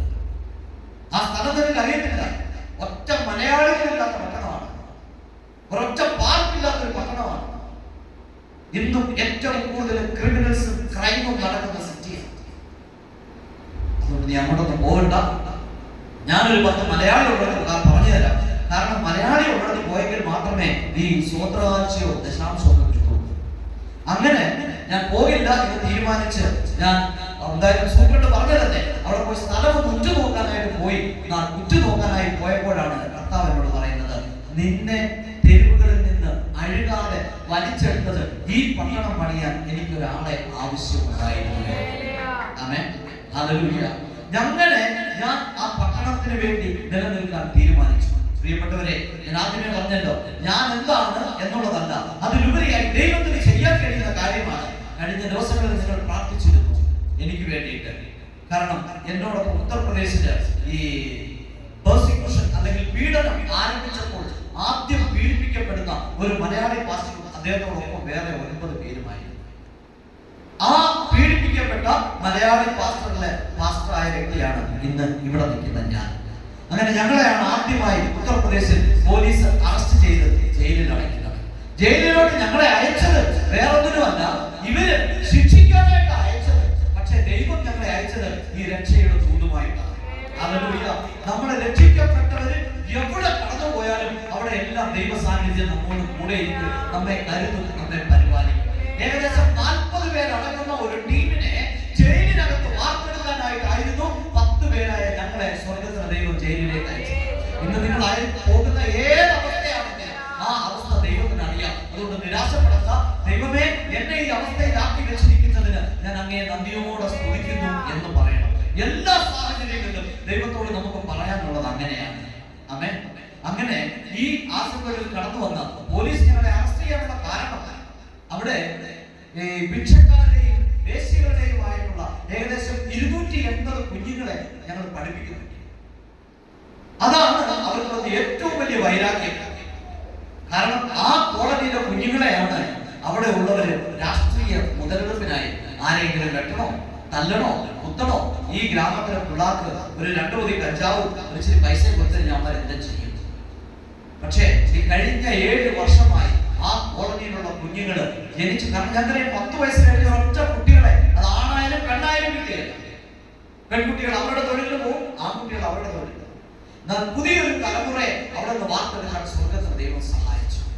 പിന്നീടാണ് അറിയുന്നത് റെയിൽവേ സ്റ്റേഷനിൽ ഭിക്ഷക്കാരുടെ എണ്ണം കുറഞ്ഞു, കവലകളിൽ ഭിക്ഷക്കാരുടെ എണ്ണം കുറഞ്ഞു, പയ്യന്മാരെ തപ്പിയിട്ട് കിട്ടുന്നില്ല, വീട്ടുപേരയ്ക്ക് പെൺകുട്ടികളെ നോക്കിയിട്ട് കിട്ടുന്നില്ല. കാരണം ഒരു മദ്രാസി, ഒരു സൗത്ത് ഇന്ത്യൻ ഈ പിള്ളേരെ എല്ലാം പഠിപ്പിക്കുന്നു. അതാണ് അവരുടെ ഏറ്റവും വലിയ കുറ്റം. അങ്ങനെയാണ് എന്നെ ആ സ്ഥലത്ത് വെച്ച് പോലീസ് അറസ്റ്റ് ചെയ്ത് ജയിലിലേക്ക് വിടുന്നത്. അങ്ങനെ ജയിലിലേക്ക് വിടാൻ കാരണം ഈ കുട്ടികളെ പഠിപ്പിക്കുന്നത് മാത്രമല്ല, കഴിഞ്ഞ ഈ 22 വർഷത്തിനിടയിൽ ഏകദേശം 2022 എന്നെ അറസ്റ്റ് ചെയ്യുന്നത്. ഈ 22 വർഷത്തിനിടയിൽ 7000-ലധികം ജനങ്ങളെ സ്നാനപ്പെടുത്തുവാൻ സ്വർഗ്ഗത്തിലെ ദൈവം എന്നെ സഹായിച്ചു. ഏകദേശം 136 ശുശ്രൂഷകന്മാരെ അവിടെ വാർത്തെടുക്കാൻ ദൈവം എന്നെ ഉപയോഗിച്ചു. അതുകൊണ്ട് ഞാൻ ആദ്യമേ പറഞ്ഞത് ഞാൻ എന്താണ് എന്നല്ല. അപ്പോൾ അത്രയ്ക്കും നശിക്കപ്പെട്ട രീതിയിൽ ജീവിച്ചിരുന്ന എന്നെ പോലുള്ള ഒരു വ്യക്തിയെ ദൈവത്തിന് ഇതുപോലെ ഉപയോഗിക്കാമെങ്കിൽ നിങ്ങളെ ഓരോരുത്തരെയും ദൈവമക്കളെ എത്ര മാത്രം ശക്തമായിട്ടുണ്ട് ദൈവത്തിന് ഉപയോഗിക്കാം. നമുക്കൊരു കാര്യം മാത്രം അറിഞ്ഞാൽ മതി, എന്റെ ദൈവത്തിന് എന്റെ ജീവിതത്തെ കുറിച്ചുള്ള മെയിൻ ഉദ്ദേശം എന്താണ്, what is the purpose of God എന്നുള്ള കാര്യം നമ്മൾ മനസ്സിലാക്കിയാൽ മാത്രം മതി. ആ ഉദ്ദേശത്തിനനുസരിച്ച് നമ്മളെ ഏൽപ്പിച്ചു കൊടുത്താൽ മതി. ദൈവം നമ്മുടെ ആവശ്യങ്ങൾ സകലതും നിറവേറ്റുവാൻ. നിങ്ങൾ കേട്ടില്ലേ, എന്റെ തുടക്കം വളരെ മോശമായി. നമുക്ക് തിരുവചനത്തിലേക്ക് മടങ്ങി വരാം. സഭാപ്രസംഗിയുടെ പുസ്തകത്തിലെ നമ്മൾ വായിച്ച ഭാഗം ഓർക്കുന്നുണ്ടല്ലോ. അതിന്റെ 7-ാം അധ്യായത്തിന്റെ 8-ാമത്തെ വാക്യം. ഒരു കാര്യത്തിന്റെ ആരംഭത്തെക്കാൾ അതിന്റെ അവസാനം നല്ലത്, ഗർഭമാനസനേക്കാൾ ക്ഷമാമാനസം ശ്രേഷ്ഠം. ഇപ്പോൾ ആദ്യത്തെ വാക്യം നമുക്കൊന്ന് സ്പർശിക്കാം. അതിന് നമുക്ക് ഇങ്ങനെയാണ് കാണുന്നത്: ഒരു കാര്യത്തിന്റെ തുടക്കത്തെക്കാൾ ആരംഭത്തെക്കാൾ അതിന്റെ അവസാനം നല്ലത്. ലോകപരമായ നിയമം അനുസരിച്ച് നോക്കിയാൽ ഇത് എഗെയിൻസ്റ്റ് ആയ അല്ലെങ്കിൽ ഓപ്പോസിറ്റ് ആയ കാര്യമാണ്. ലോകപരമായി നോക്കിയാൽ ജനങ്ങൾ പറയുന്നത് തുടക്കം നല്ലതാണെങ്കിൽ ഒടുക്കവും നല്ലതാണ് എന്നാണ് ചിന്തിക്കുന്നത്. അതുകൊണ്ട് ഈ നല്ല നല്ല ജുവലറികള്, നല്ല നല്ല കടകള്, അങ്ങനെയൊക്കെയുള്ള കാര്യങ്ങളൊക്കെ ഈ ഓരോ സ്റ്റാറുകളെ കൊണ്ട് അല്ലെങ്കിൽ അതുപോലുള്ള സെലിബ്രിറ്റീസിനെ കൊണ്ടൊക്കെ അവർ ഉദ്ഘാടനം ചെയ്യിപ്പിക്കുന്നതിന് പിന്നിൽ രഹസ്യം ഇതാണ്. കാരണം അവര് ജയിച്ചവരാണ്. അവരെ കൊണ്ട് ഇത് ഓപ്പൺ ചെയ്യിപ്പിച്ചു കഴിഞ്ഞാൽ നമ്മുടെ പ്രസ്ഥാനം എന്താവും? സക്സസ് ആവും. അപ്പൊ അതുകൊണ്ടാണ് ഈ സെലിബ്രിറ്റീസിനെ കൊണ്ട് ഒരു ഉദ്ഘാടനം ചെയ്യിപ്പിക്കുന്നത്. ബൈബിൾ സംബന്ധമായി നോക്കിയാൽ നേരെ ഓപ്പോസിറ്റ് കാണാൻ പറ്റുന്നത്. ഒരു കാര്യത്തിന് തുടക്കത്തെക്കാൾ അതിന്റെ അവസാനം അത്രേ നല്ലത്. ആമേൻ. അപ്പോ നമുക്ക് ലോകപരമായി നോക്കിയാൽ നമുക്കത് വളരെ വ്യത്യസ്തമായ രീതിയിലാണ്. ഞാൻ എന്റെ ജീവിതത്തെ കുറിച്ച് പറഞ്ഞത് ഈ ഒരു കാരണത്താലാണ്. ഈ എന്റെ ജീവിതത്തിൽ ഞാൻ നോക്കിയപ്പോൾ തുടക്കം വളരെ മോശമായി. ഇന്നൊരു പക്ഷേ ക്രിസ്തുവിനോട് കൂടെയുള്ള ജീവിതം വളരെ മോശമായിരിക്കാം. ക്രിസ്തുവിനോടൊപ്പമുള്ള നമ്മുടെ തുടക്കം ഒരുപക്ഷെ വളരെ മോശമായിരിക്കാം. എനിക്കറിയാം, ഇന്ന് വളരെ ശ്രേഷ്ഠമായ പദവികളിൽ എത്തിയ ഉന്നതമായ നിലകളിൽ ജീവിക്കുന്ന അനേകരുടെ സാക്ഷ്യം ഞാൻ കേട്ടിട്ടുണ്ട്. അവരെല്ലാം പറയുന്നത് ഇങ്ങനെയാണ്: ബ്രദറെ, ഞങ്ങളുടെ തുടക്കം ഇങ്ങനൊന്നും അല്ലായിരുന്നു, ഞങ്ങളുടെ ആരംഭം ഇങ്ങനൊന്നും അല്ലായിരുന്നു. എന്റെ ഫാദറിലോ അദ്ദേഹം പലയിടത്തും സാക്ഷ്യം പറഞ്ഞാൽ കേട്ടിട്ടുണ്ട്. അദ്ദേഹം പറയുന്നത് അദ്ദേഹം ഒരു കപ്പലണ്ടി കച്ചവടക്കാരനായിരുന്നു. ചക്കുളം ക്ഷേത്രത്തിൽ കപ്പലണ്ടി വിറ്റ് നടന്ന മനുഷ്യനാണ്. ഇന്ന് ലോകത്ത് പോകാത്ത ഒരു വൻകര ബാക്കിയില്ല. ആ കപ്പലണ്ടി കച്ചവടക്കാരനെയാണ് ദൈവം ഈ ലോകമെല്ലാം ഈ സാക്ഷ്യം പറയാനായിട്ട് ദൈവം എടുത്ത് ഉപയോഗിക്കുന്നത്. വരും ദിവസങ്ങളിൽ വീണ്ടും ഒരു UK US പോകുന്നു എന്ന് കേട്ടു. ഓക്കെ, എനിവേ, ഞാൻ പറഞ്ഞത് തുടക്കം വളരെ മോശമാണ് ക്രിസ്തുവിനോട് കൂടെ.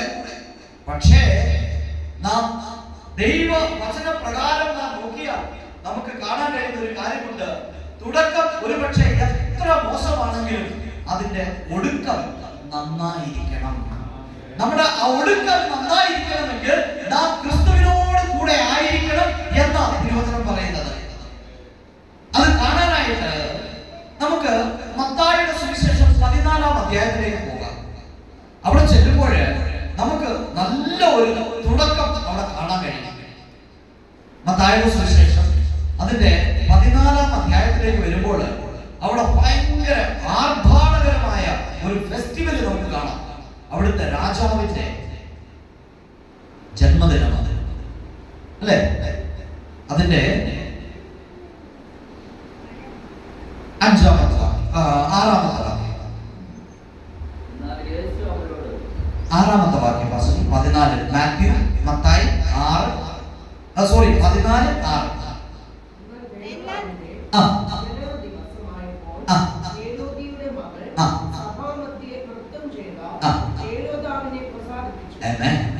അപ്പോ നമുക്കിവിടെ കാണാൻ കഴിയുന്നത് ഹെരോദാവ് രാജാവിന്റെ ബർത്ത്ഡേ സെലിബ്രേറ്റ് ചെയ്യാണ്. നമുക്കറിയാം, നമ്മുടെ കുടുംബത്തിലും മിഡിൽ ക്ലാസ് ആയ നമ്മുടെ കുടുംബത്തിൽ പോലും ബർത്ത്ഡേ ആരംഭിക്കുകയാണെങ്കിൽ നമ്മൾ ഏറ്റവും നല്ല ഡ്രസ്സ്, ഏറ്റവും നല്ല ഫുഡ്, നല്ല ഫ്രണ്ട്സിനെ വിളിക്കും നമ്മൾ, അല്ലെ? ഒന്നുമില്ലെങ്കിൽ പാസ്റ്ററെ വിളിച്ചിട്ട് നന്നായിട്ട് ഒന്ന് പ്രാർത്ഥിപ്പിച്ച് ഒരു നല്ലൊരു കൈമടക്കം കൊടുത്ത്. ഇവിടെ ചെയ്യുമെന്ന് അറിയത്തില്ല, ഞങ്ങളുടെ UP ചെയ്യും കേട്ടോ. നിങ്ങൾ ചെയ്തില്ലെങ്കിൽ ചെയ്തു, നല്ലതാണ്, ഒരു അനുഗ്രഹമായിരിക്കും. അപ്പോ ഒരു കൈമടക്കൊക്കെ കൊടുത്ത് നല്ലൊരു ഫുഡ് ഒരുക്കി, ഇതിന് പാസ്റ്ററെ സന്തോഷിപ്പിക്കാൻ വേണ്ടിയിട്ടല്ല, ആ ഒരു ദൈവസ്നേഹം. അപ്പൊ ഒരു ബർത്ത്ഡേ സെലിബ്രേഷൻ നമ്മൾ ഇങ്ങനെയൊക്കെയാ ചെയ്യുന്നത്. നമ്മൾ മിഡിൽ ക്ലാസ് ആൾക്കാരുടെ കാര്യം ഞാൻ പറഞ്ഞത്. വലിയ ആൾക്കാരൊക്കെ ആണെങ്കിലും ഭയങ്കര ഇന്ത്യയുടെ സെലിബ്രേഷൻ എന്ന് പറഞ്ഞാൽ ഓൾ നൈറ്റ് ആണ് ബർത്ത്ഡേ സെലിബ്രേഷൻ. ആട്ടും പാട്ടും ഭയങ്കര ആർഭാടമാണ്. ഇന്ന് പാസ്റ്ററും ഫാമിലിക്കും പ്രത്യേക ഡ്രസ്സൊക്കെ ഉണ്ട്. അന്ന് ചെല്ലുമ്പോൾ നിങ്ങൾ സമയമുള്ളപ്പോൾ വരണം. ചില ബർത്ത്ഡേ പാർട്ടികളൊക്കെ ഞാൻ കൊണ്ടുപോകാം യുപിയിലേക്ക്. എത്ര പേർക്ക് ഇഷ്ടമുണ്ട് വരണം കേട്ടോ.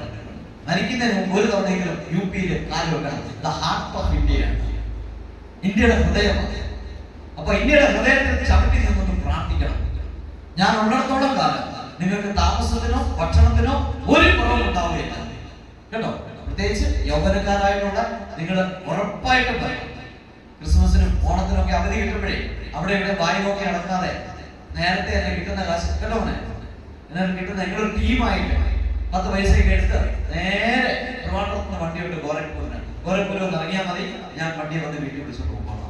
ഓക്കെ, ഒന്നും ചെയ്യണ്ട. അവിടുത്തെ 10 യൗവനക്കാർ ഇടയ്ക്കൊന്ന് നിങ്ങളൊന്ന് നടന്നാൽ മതി. നിങ്ങൾ പ്രാർത്ഥിക്കേണ്ട, നിങ്ങളെ കൊണ്ട് ചെയ്യണം പ്ലീസ് കേട്ടോ. യുപിയിലോട്ട് വരണം നിങ്ങൾ. അവിടെ ഉള്ളവരുടെ നമ്മളൊരു 40 വർഷം മുമ്പ് നമ്മുടെ കേരളം എങ്ങനെയായിരുന്നു ആ കേരളത്തെ കാണാം. ആ കേരളത്തിന്റെ രീതി ഒക്കെ നിങ്ങൾക്ക് കാണാൻ കഴിയും. അപ്പൊ അതുകൊണ്ട് തീർച്ചയായിട്ടും ദേവാസനോട് പറഞ്ഞാൽ മതി. ദേവാസൻ നമ്മുടെ കാര്യങ്ങളെല്ലാം അറേഞ്ച് ചെയ്തേ. മാസ്റ്റേഴ്സ് നിങ്ങൾ എല്ലാവരും ഞാൻ വിളിക്കുകയാണ് കേട്ടോ, വരണം. അങ്ങനെ ഈ ബർത്ത്ഡേ ഇവിടെ സെലിബ്രേറ്റ് ചെയ്യുക. നല്ല പരമതാരിയൊക്കെ വിളിച്ചിട്ടുണ്ടാകും. ഞാൻ എന്റെ ഒരു ഇമാജിനേഷൻ പറയാം, ബൈബിള് പറയുന്നില്ല. രാജകൊട്ടാരത്തിന്റെ ഒരു സെലിബ്രേഷൻ ആണെങ്കിൽ നല്ല നനുനനുത്ത കർട്ടൻ ഉണ്ടാകും. ആ കർട്ടന്റെ അടുത്തല്ല നല്ല വെഞ്ചാമരം വീശി, എപ്പോഴും നല്ല സുഗന്ധം വമിക്കത്തക്ക രീതിയിൽ വെഞ്ചാമരം വീശി ആൾക്കാരെ ഈ ആതിഥേയരെല്ലാം അവർ സ്വീകരിച്ചിരുത്തിയിട്ടുണ്ടാകാം. ശ്രേഷ്ഠമായ ഭോജനം, മദ്യം വേണ്ടുന്നവർക്ക് മദ്യം, അല്ല മറ്റ് എന്ത് രസരീതിയാണോ വേണ്ടത് അതെല്ലാം ഒരുക്കി വളരെ ശ്രേഷ്ഠമായ രീതിയിലുള്ള ഒരു ഒരു ബർത്ത്ഡേ ആണ് നടക്കുന്നത് അല്ലേ? എന്നാ സന്തോഷമാണ്. ഇന്ന് ലോകത്തിന്റെ സഭയുടെ കാര്യമാണ് പോലെ ലൗകികമായ സഭയിൽ ഇന്ന് പലർക്കും അത് മതി. ഇവിടെ അതൊന്നും ആട്ടവും പാട്ടും മ്യൂസിക്കും ഭയങ്കര സംഭവമല്ലേ, ഭയങ്കര സംഭവമാണ്. അപ്പോ ഇവിടെ ഒരു ബാല്യക്കാരി ഒരു പെൺകുട്ടി നൃത്തം ചെയ്തു. അപ്പൊ പലരും നൃത്തം ചെയ്തിട്ടുണ്ടാകാം. അതുകൊണ്ടാണ് ഇങ്ങനെ പറയുന്നത്. അവളും നൃത്തം ചെയ്തു. അവൾ നൃത്തം ചെയ്തപ്പോഴ് രാജാവിന് ഭയങ്കര സന്തോഷമായി. രാജാവ് ചെയ്തറിയാമോ? അവളോട് പറഞ്ഞ, അതായത് രാജാവിന്റെ ഹൃദയം അത്രയ്ക്ക് സന്തോഷമായപ്പോഴാണ് രാജാവ് പറഞ്ഞ, നീ എന്ത് ചോദിച്ചാലും ഞാൻ നിനക്ക് തരാം, രാജ്യത്തിന്റെ പകുതി വേണേ. അപ്പൊ ആ തുടക്കം നോക്കി അല്ലേ? ഈ ലോകത്തിന്റെ രാജാവിന്റെ കൂടെയുള്ള തുടക്കമാ. ഈ ലോകത്തിന്റെ രാജാവിന്റെ കൂടെ തുടക്കം എത്ര സന്തോഷമാണ് അല്ലെ? എത്ര ആഹ്ലാദത്തോടാ ഈ ലോകത്തിന്റെ ലൗകികമായ സന്തോഷം. അപ്പോൾ ഈ സന്തോഷം ഇങ്ങനെ വളരെ സന്തോഷമായി പൊക്കോണ്ടിരിക്കുകയാണ്. ആട്ടവും പാട്ടും നൃത്തവും ബഹളവും ഒക്കെ ആയിട്ട് ഇങ്ങനെ പൊക്കോണ്ടിരിക്കുമ്പോഴാണ് ഈ ചോദ്യം ചോദിച്ചു കഴിഞ്ഞപ്പോൾ അതിന്റെ 9ാമത്തെ വാക്യം വായിച്ചാൽ നമുക്ക് അവിടെ കാണുന്നു. 9ാമത്തെ വാക്യം, രാജാവ് ദുഃഖിച്ചു. തുടക്കം എങ്ങനെയായിരുന്നു? ഭയങ്കര സന്തോഷം അല്ലേ? വളരെ ആനന്ദത്തോടാണ് തുടങ്ങിയത്, വളരെ ആഹ്ലാദത്തോടാണ് തുടങ്ങിയത്. ഈ ലോകത്തോടൊപ്പം യാത്ര ചെയ്യുമ്പോൾ ലോകം പലപ്പോഴും, നിങ്ങള് തിരുവനന്തപുരത്ത് പോകുമ്പോഴേ ഇവിടെ Thampanoor bus stand back stand ഒന്ന് നോക്കണം. എന്തുമാത്രം കഫ്സറത്തിന്റെ കുപ്പി ഗുളികയുടെ കവറോ വലിച്ചെറിഞ്ഞേക്കുന്നറിയാം. ആ റെയിൽവേ സ്റ്റേഷന്റെ ലാസ്റ്റ് പ്ലാറ്റ്ഫോമിന്റെ സൈഡിൽ പോയി ഞാൻ നെഞ്ച് പിടച്ച്. കാരണം സ്കൂളിൽ പോകുന്ന നമ്മുടെ കുഞ്ഞുങ്ങൾ ഉപയോഗിക്കുന്ന ലഹരിയാണ്. കൊല്ലത്ത് ആ ലൂർദ് മാതാ പള്ളിയുടെ ബാക്ക് സൈഡിൽ ആൺകുട്ടികളും പെൺകുട്ടികളും വന്നിരുന്നു. മെഡിക്കൽ സ്റ്റോറീസ് ഈ മരുന്ന് മേടിക്കും, അവിടെ നിന്ന് കുടിക്കും. കുടിച്ച് ഒരു കുളിയെ കഴിച്ചിട്ടാണ് ക്ലാസ്സിൽ പോകുന്നത്. നാറ്റമില്ല, ഒരു കുഴപ്പമില്ല, ആർക്കും അറിയത്തുമില്ല, ടീച്ചർ പിടിക്കത്തില്ല, വീട്ടുകാരും പിടിക്കത്തില്ല. പക്ഷെ കോഴി കറങ്ങുന്നത് ഇങ്ങനെ കറങ്ങി നടന്നു. നമ്മുടെ യൗവനക്കാരുടെ അവസ്ഥയാണ്.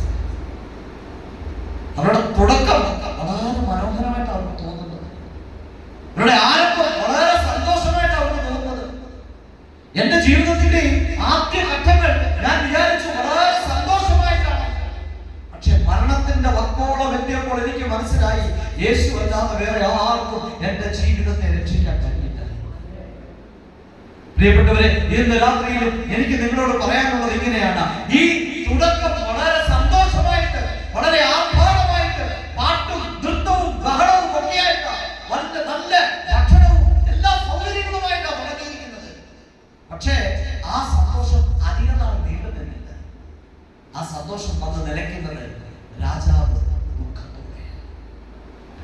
ലോകത്തോടൊപ്പം തുടങ്ങുന്നതെല്ലാം വന്ന് നിൽക്കുന്നത് ദുഃഖത്തില, നിലവിളിയില്ല, കണ്ണുനീരില്ല. ഞാനല്ല, ബൈബിള് പറയുന്നത് അങ്ങനെയാണ്. കാരണം അതിന്റെ താഴോട്ട് വായിക്കുമ്പോൾ നമുക്ക് കാണാൻ കഴിഞ്ഞു. അതിന്റെ 10ാമത്തെ വാക്യം, അതെ, അവന്റെ തല ഒരു കാലത്തിൽ കൊണ്ടുവന്നു ബാലയ്ക്ക് കൊടുത്തു. അവൻ അമ്മയ്ക്ക് കൊണ്ടുപോയി കൊടുത്തു. അവന്റെ ശിഷ്യന്മാർ ചെന്ന് ഉടലെടുത്ത് കുഴിച്ചിട്ടു. പിന്നെ വന്ന് യേശുവിനെ അറിയിച്ചു. അപ്പോൾ ഈ ലോകത്തിലെ രാജാവിന്റെ കൂടെയുള്ള തുടക്കത്തിന്റെ അവസാനം, തുടക്കം വളരെ മനോഹരമായിരുന്നു, വളരെ ആഹ്ലാദകരമായ തുടക്കമായിരുന്നു. പക്ഷെ അതിന്റെ അവസാനം വന്നപ്പോൾ ഒരു അഭിഷിക്തന്റെ ശരീരം, ശവശരീരം എടുത്തുകൊണ്ട് പോകും. അത് നിലയ്ക്കുന്നത് നിലവിളിയിലും കണ്ണുനീരിലും മരണത്തിലും നാശത്തിലുമാണ്. ഈ ലോകത്തിന്റെ രാജാവിനോടുകൂടെ, ഈ ലോകത്തിന്റെ രാജാവ് നമ്മുടെ കണ്ണ് ഇരുട്ടാക്കി ഇന്നും ലോകത്തിലെ ജനങ്ങളെ ഈ ഇരുട്ടിൽ താഴ്ത്തി വെച്ചിരിക്കുകയാണ്. ഈ താഴ്ചയിൽ നിന്ന് അവരെ ഉയർത്തുവാൻ ആരെങ്കിലും ഉണ്ടോ എന്ന് അവർ തേടിക്കൊണ്ടിരിക്കുക. ആരെങ്കിലും ഒന്ന് കിട്ടിയാൽ മതി എന്റെ ഈ കഷ്ടത്തിൽ നിന്ന്. അത് മദ്യമോ, മയക്കുമരുന്നോ, മ്യൂസിക്കോ. അറിയോ, മ്യൂസിക്കൊക്കെ ഒരു ലഹരിയുണ്ട്. ഈ ദിവസങ്ങളിൽ പല രീതിയിലുള്ള മ്യൂസിക് നമ്മുടെ കേരളത്തിൽ നടക്കുന്നുണ്ട്. സമയം അടുത്തതുകൊണ്ട് ഞാൻ വളരെ വേഗത്തിൽ നിർത്താം. അല്ലേ, റോക്ക്, ക്ലാസിക്കൽ മ്യൂസിക് ഉണ്ട്, സൂഫി മ്യൂസിക് ഉണ്ട്. മ്യൂസിഷ്യൻ ഇതില്ല, അതുകൊണ്ടെങ്കിൽ അദ്ദേഹത്തിന് അറിയാം. സൂഫി ഉണ്ട്, പിന്നെ റാപ്പ് ഉണ്ട്, റോക്ക് ഉണ്ട്, പിന്നെ അതുപോലെ അതിന് ഓരോ സ്കെയിലുകളുണ്ട്. ഇങ്ങനെയുള്ള ഒരുപാട് കാര്യങ്ങളുണ്ട്. എനിക്ക് ഇതിനെക്കുറിച്ചൊന്നും അറിയത്തില്ലായിരുന്നു. ഈ കഴിഞ്ഞിടക്കാണ് എനിക്ക് മനസ്സിലായത്. കാര്യം എന്റെ കുഞ്ഞുങ്ങള്, എന്റെ മോൾ ഉൾപ്പെടെ ഏതൊരു കൊറിയൻ മ്യൂസീഷ്യൻ ഉണ്ട്, അവരുടെ മ്യൂസിക്കാണ് കേൾക്കുന്നത്. എന്റെ മോൾക്ക് ഒരാളെ പരിചയപ്പെടുത്തി കൊടുത്തതാ. അവള് 2-3 ദിവസം കേട്ടു, ഭയങ്കര സന്തോഷം. എന്നോട് പറഞ്ഞു, പപ്പ ഇത് ഫിൽമി സോങ് അല്ലത്, ഇതൊരു ആൽബമാ, പപ്പ കേൾക്കണം. ഞാൻ ആ കൊറിയൻ മ്യൂസിക് കേട്ടു, നല്ല സുഖം, ഒരു പ്രത്യേക ഒരു സന്തോഷം. അത് കേട്ട് കഴിഞ്ഞപ്പോ എനിക്കൊന്ന് ഒരു കാര്യം മനസ്സിലായി. ഇതിനെ കുറിച്ച് അറിയാവുന്ന ഒരു ദേവദാസനെ ഞാൻ വിളിച്ചിട്ട് അദ്ദേഹത്തോട് ചോദിച്ചു. അപ്പൊ അദ്ദേഹം പറഞ്ഞു, ഭാഷ സംഭവിക്കുന്നത് ശംഖ് ഊതിയാലും നമ്മുടെ കൊമ്പ് ഊതിയാലും, കണ്ടിട്ടുണ്ടോ ഈ കാഹള ഊതുന്നു, കാഹള ഊതിയാലും ശംഖ് ഊതിയാലും ഒരേ ശബ്ദമാണ് വരുന്നത്. പക്ഷേ കാഹളം ദൈവം ശുദ്ധീകരിച്ചത്. ശംഖ് എന്താ, സമുദ്രത്തിലെ ശുദ്ധിയുള്ള മീനുകളും ശുദ്ധി ഇല്ലാത്തതും തമ്മിലുള്ള വ്യത്യാസം എന്തൊക്കെയാണ്? ചെതുമ്പലുള്ളതും അല്ലെ, ചെതുമ്പലുള്ള മത്സ്യവും ആയിരിക്കണം, അതിനെ മാത്രമേ ശുദ്ധിയുള്ളതുള്ളൂ. അപ്പൊ ചെതുമ്പൽ ഇല്ലാത്തതല്ല ഏതാ? അശുദ്ധിയുടെ ഗണത്തിലാണ്. ഈ ശംഖ എവിടെയാ ഉള്ളത്? കടലിനടിയിലാണ് ഉള്ളത്, അല്ലെ? അപ്പൊ അത് ഏതാണ് ബൈബിൾ പഠിപ്പിക്കുന്നത്? ശുദ്ധിയുള്ളതോ അശുദ്ധിയുള്ളതോ? ഏതാ? അശുദ്ധിയുള്ളതാണ്, അല്ലെ? അപ്പൊ ശംഖ് മുഴക്കുമ്പം സന്തോഷിക്കുന്നതാണ്. മനസ്സിലാവുന്നു? ഇതിന്റെ എല്ലാം പിന്നില് ഓരോ മ്യൂസിക്കിന്റെ നമ്മളത് മനസ്സിലാക്കണം. ദൈവമക്കൾ അറിയണം. ഈ കഴിഞ്ഞിടയ്ക്ക് ഒരു പള്ളിയിൽ അച്ഛൻ പ്രസംഗിച്ച ഞാൻ കേട്ടതാ, ശംഖൂരിയാൽ സൗഖ്യമുണ്ടെങ്കിൽ നീ ശംഖൂരി സൗഖ്യം പ്രാപിച്ചോ. ഈ വിഷമം തോന്നി. ദിവസങ്ങളില് ദൈവമക്കൾക്ക് അറിയില്ല ശുദ്ധമുള്ളത് ഏത്, അശുദ്ധിയുള്ളത് ഏതെന്ന്. അപ്പോൾ ഈ ശംഖിൽ നിന്ന് വരുന്ന അതേ സ്വരമാണ് കാഹളം ഊരുമ്പോഴും വരുന്നത് എന്ന് പറയുന്നത് പോലാണ് ഈ മ്യൂസിക്. ഓരോന്നുണ്ട്. സൂഫിയെ കുറിച്ചാണ് അദ്ദേഹം എന്നോട് പറഞ്ഞത്. അതായത് മുസ്ലിംസ് ഒരു ജിന്നാദ് അല്ലെങ്കിൽ ജിന്നുകളുണ്ട്. ജിന്നുകളെ സന്തോഷിപ്പിക്കാൻ വേണ്ടി, ജിന്നുകളെ അങ്ങോട്ട് ആകർഷിച്ചെടുക്കാൻ വേണ്ടി, അട്രാക്ട് ചെയ്ത് കൂട്ടിക്കൊണ്ട് വരാനായിട്ട്, എന്നിട്ട് അവർക്ക് ഓരോ ഉത്തരവാദിത്തങ്ങൾ ഏൽപ്പിച്ചവരെ പറഞ്ഞുവിടും. അവനെ നശിപ്പിക്കണം, അവൻ ആക്സിഡന്റ് ഉണ്ടാക്കണം, അവന് വ്യഭിചാരത്തിൽ വീഴ്ത്തണം, അല്ലെങ്കിൽ അവളെ അങ്ങനെ നശിപ്പിക്കണം, അവരുടെ കുടുംബത്തിൽ ഈ രോഗം വരുത്തണം എന്നൊക്കെ പറഞ്ഞ് സിന്നാദുകളെ പറഞ്ഞയക്കുന്ന ഒരു സംഗീത പരിപാടിയുണ്ട്. അതാണ് ഈ സൂഫി. എനിക്കറിയില്ല സംഗീതത്തിൽ ഇങ്ങനെയൊക്കെയുള്ള കാര്യങ്ങളൊക്കെ ഉണ്ട്. ഓക്കെ, എനിക്ക് ഞാൻ സംഗീതം പഠിപ്പിക്കാൻ നല്ല വന്നത് എന്നെ വഴക്ക് പറയാം. സംഗീതം പഠിപ്പിക്കാനല്ല ഇങ്ങോട്ട് വിളിപ്പിച്ചത്, അതേപോലെ പറയാനാണ് പറഞ്ഞത്. എനിക്കിഷ്ടമായി, എനിക്ക് ഫാസ്റ്റ് ഒത്തിരി ഇഷ്ടമായിരുന്നു. ഒരു അപ്പൻ സ്നേഹിക്കുന്ന പോലെ സ്നേഹിക്കുകയും വഴക്ക് പറയുന്നത് വഴക്ക് പറയുകയും ചെയ്ത് എനിക്ക് ഒത്തിരി ഇഷ്ടമായിരുന്നു. അടുത്തില്ല, അതുകൊണ്ടാണ് ഞാൻ പറയുന്നത്. ഓക്കെ, എനിവേ അങ്ങനെ ഈ അപ്പൻ ഈ രാജാവിന്റെ ബർത്ത്ഡേ വളരെ സന്തോഷമായിട്ട് അവരാഘോഷിച്ചു. പക്ഷെ അവസാനം വന്നു നിന്നത് കണ്ണുനീരിലും നാശത്തിലും നഷ്ടത്തിലും നിലവിളിയിലും ശവത്തിലും ഒരു ശവമടക്കി. നമ്മൾ ഈ ലോകത്തിന്റെ രാജാവിന്റെ കൂടെ പോയാൽ നമുക്കും ലഭിക്കുന്നത് ഇതൊക്കെയാ. നമ്മുടെ തലമുറയ്ക്ക് വേണ്ടി, നമ്മുടെ ദൈവസഭയ്ക്ക് വേണ്ടി, നമ്മുടെ ദേശത്തിന് വേണ്ടി, നമ്മുടെ കുടുംബത്തിലെ പ്രിയപ്പെട്ടവർക്ക് വേണ്ടി നമുക്ക് പ്രാർത്ഥിക്കേണ്ടുന്ന ഏറ്റവും വലിയ ഉത്തരവാദിത്വം ഇതാണ്. ദൈവമേ, എന്റെ കുഞ്ഞുങ്ങൾ ഈ ലോക രാജാക്കന്മാരുടെ കീഴ്പ്പെട്ടു പോയി നശിച്ചു പോകാൻ ഇവരെ ദൈവമേ അങ്ങ് അനുവദിക്കരുതേ എന്ന ഈ ഉപവാസ പ്രാർത്ഥനയിൽ നമുക്ക് പ്രാർത്ഥിക്കാം. എന്നാൽ യേശുവിനോട് കൂടെയുള്ള തുടക്കം എങ്ങനെ നമുക്ക് നോക്കാം, അല്ലെ? വീണ്ടും താഴോട്ട് വരുമ്പോൾ നമുക്ക് അവിടെ കാണാൻ കഴിയുന്നു അടുത്ത ഒരു വിരുന്ന്. അത് രാജാക്കന്മാരുടെ രാജാവിനോട് കൂടെയാണ് ഈ വിരുന്ന് തുടങ്ങുന്നത്, അല്ലെ? ലോകത്തിലെ രാജാവിന്റെ കൂടെയുള്ള വിരുന്ന് നമ്മൾ കണ്ടു. ഇനി രാജാക്കന്മാരുടെ രാജാവും പ്രഭുക്കന്മാരുടെ പ്രഭുവും ദൈവങ്ങളുടെ മേൽ ദൈവവുമായവന്റെ കൂടെ നമുക്കൊരു വിരുന്നിന് പോകാം. അവിടെ ചെല്ലുമ്പോൾ നമുക്ക് അവിടെ കാണാൻ കഴിയുന്നു അതിന്റെ 14-ാമത്തെ വാക്യം. അവൻ വന്നു, വലിയ പുരുഷാരത്തെ കണ്ടു, അവരിൽ മനസ്സലിഞ്ഞു, അവരുടെ രോഗികളെ സൗഖ്യമാക്കി. വൈകുന്നേരമായപ്പോൾ ശിഷ്യന്മാർ അവന്റെ അടുക്കൽ ചെന്നു, ഈ സ്ഥലം മരുഭൂമിയല്ലോ, നേരവും വൈകി, ഭക്ഷണ സാധനങ്ങൾ കൊള്ളേണ്ടുന്നതിന് അവരെ പറഞ്ഞേക്കണം. അപ്പോൾ യേശുവിനോട് കൂടെയുള്ള തുടക്കം നോക്കി. എങ്ങനെയാ തുടക്കം? എവിടുന്നാ തുടക്കം? നല്ലതാണോ? യേശുവിന്റെ കൂടെയുള്ള തുടക്കം നല്ലതാണോ? അല്ല. കാരണം ആദ്യം പറയുന്നത് എന്താണെന്ന് അറിയാമോ? ഈ സ്ഥലം മരുഭൂമിയല്ലോ. യേശുവിനെ നമ്മൾ ഏറെക്കുറെ ആൾക്കാരെല്ലാം കണ്ടുമുട്ടിയത് ഡിസേർട്ടിൽ വെച്ച, മരുഭൂമിയില. മരുഭൂമി കുറച്ച് ദിവസം മുമ്പ് ഞാൻ പോയി കണ്ടായിരുന്നു. രാജസ്ഥാനിലെ കണ്ടിട്ടുണ്ട് പലതവണ, പക്ഷേ സൗദി അറേബ്യയില് കഴിഞ്ഞ നാടുകളിൽ ഞാൻ പോയി കണ്ടു. കാരണം പോലീസ് അറസ്റ്റ് ചെയ്യാൻ വന്നപ്പോൾ പേടിച്ചോടിയതാണ്. സൗദി അറേബ്യ വിസിറ്റിങ്ങിന് പോയതല്ല, ഇന്ത്യയിൽ നിന്ന് എന്നെ അറസ്റ്റ് ചെയ്തു. അതുകൊണ്ട് കുറച്ച് നാളത്തേക്ക് പോയത്. അപ്പൊ അവിടെ ചെന്നപ്പോൾ ഞാൻ കണ്ടു ഈ മരുഭൂമിയുടെ പ്രത്യേകത എന്തൊക്കെയാണ്. ഒരുപക്ഷെ നമ്മുടെ പലരുടെയും ജീവിതത്തിൽ ഒരു പ്രതീക്ഷയും ഒരു വിധമാകുന്ന ഒരു സിറ്റുവേഷനും ഒരു സർക്കംസ്റ്റാൻസും ശരിയല്ലാത്ത ഒരു സ്ഥലമാണ് മരുഭൂമി.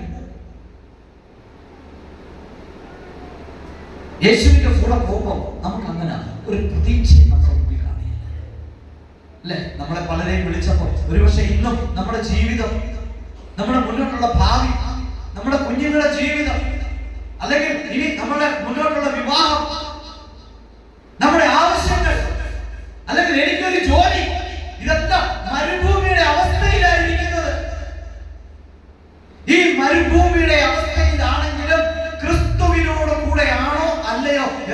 രാത്രികാലം നമുക്കൊന്ന് ചിന്തിക്കണം.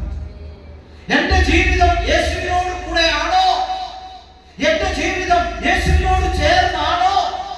എന്റെ ജീവിതം യേശുവിന്റെ സാമീപ്യമുള്ള സ്ഥലത്താണോ എന്നൊന്ന് ചോദിക്കണം ഇന്ന് രാത്രിയിൽ.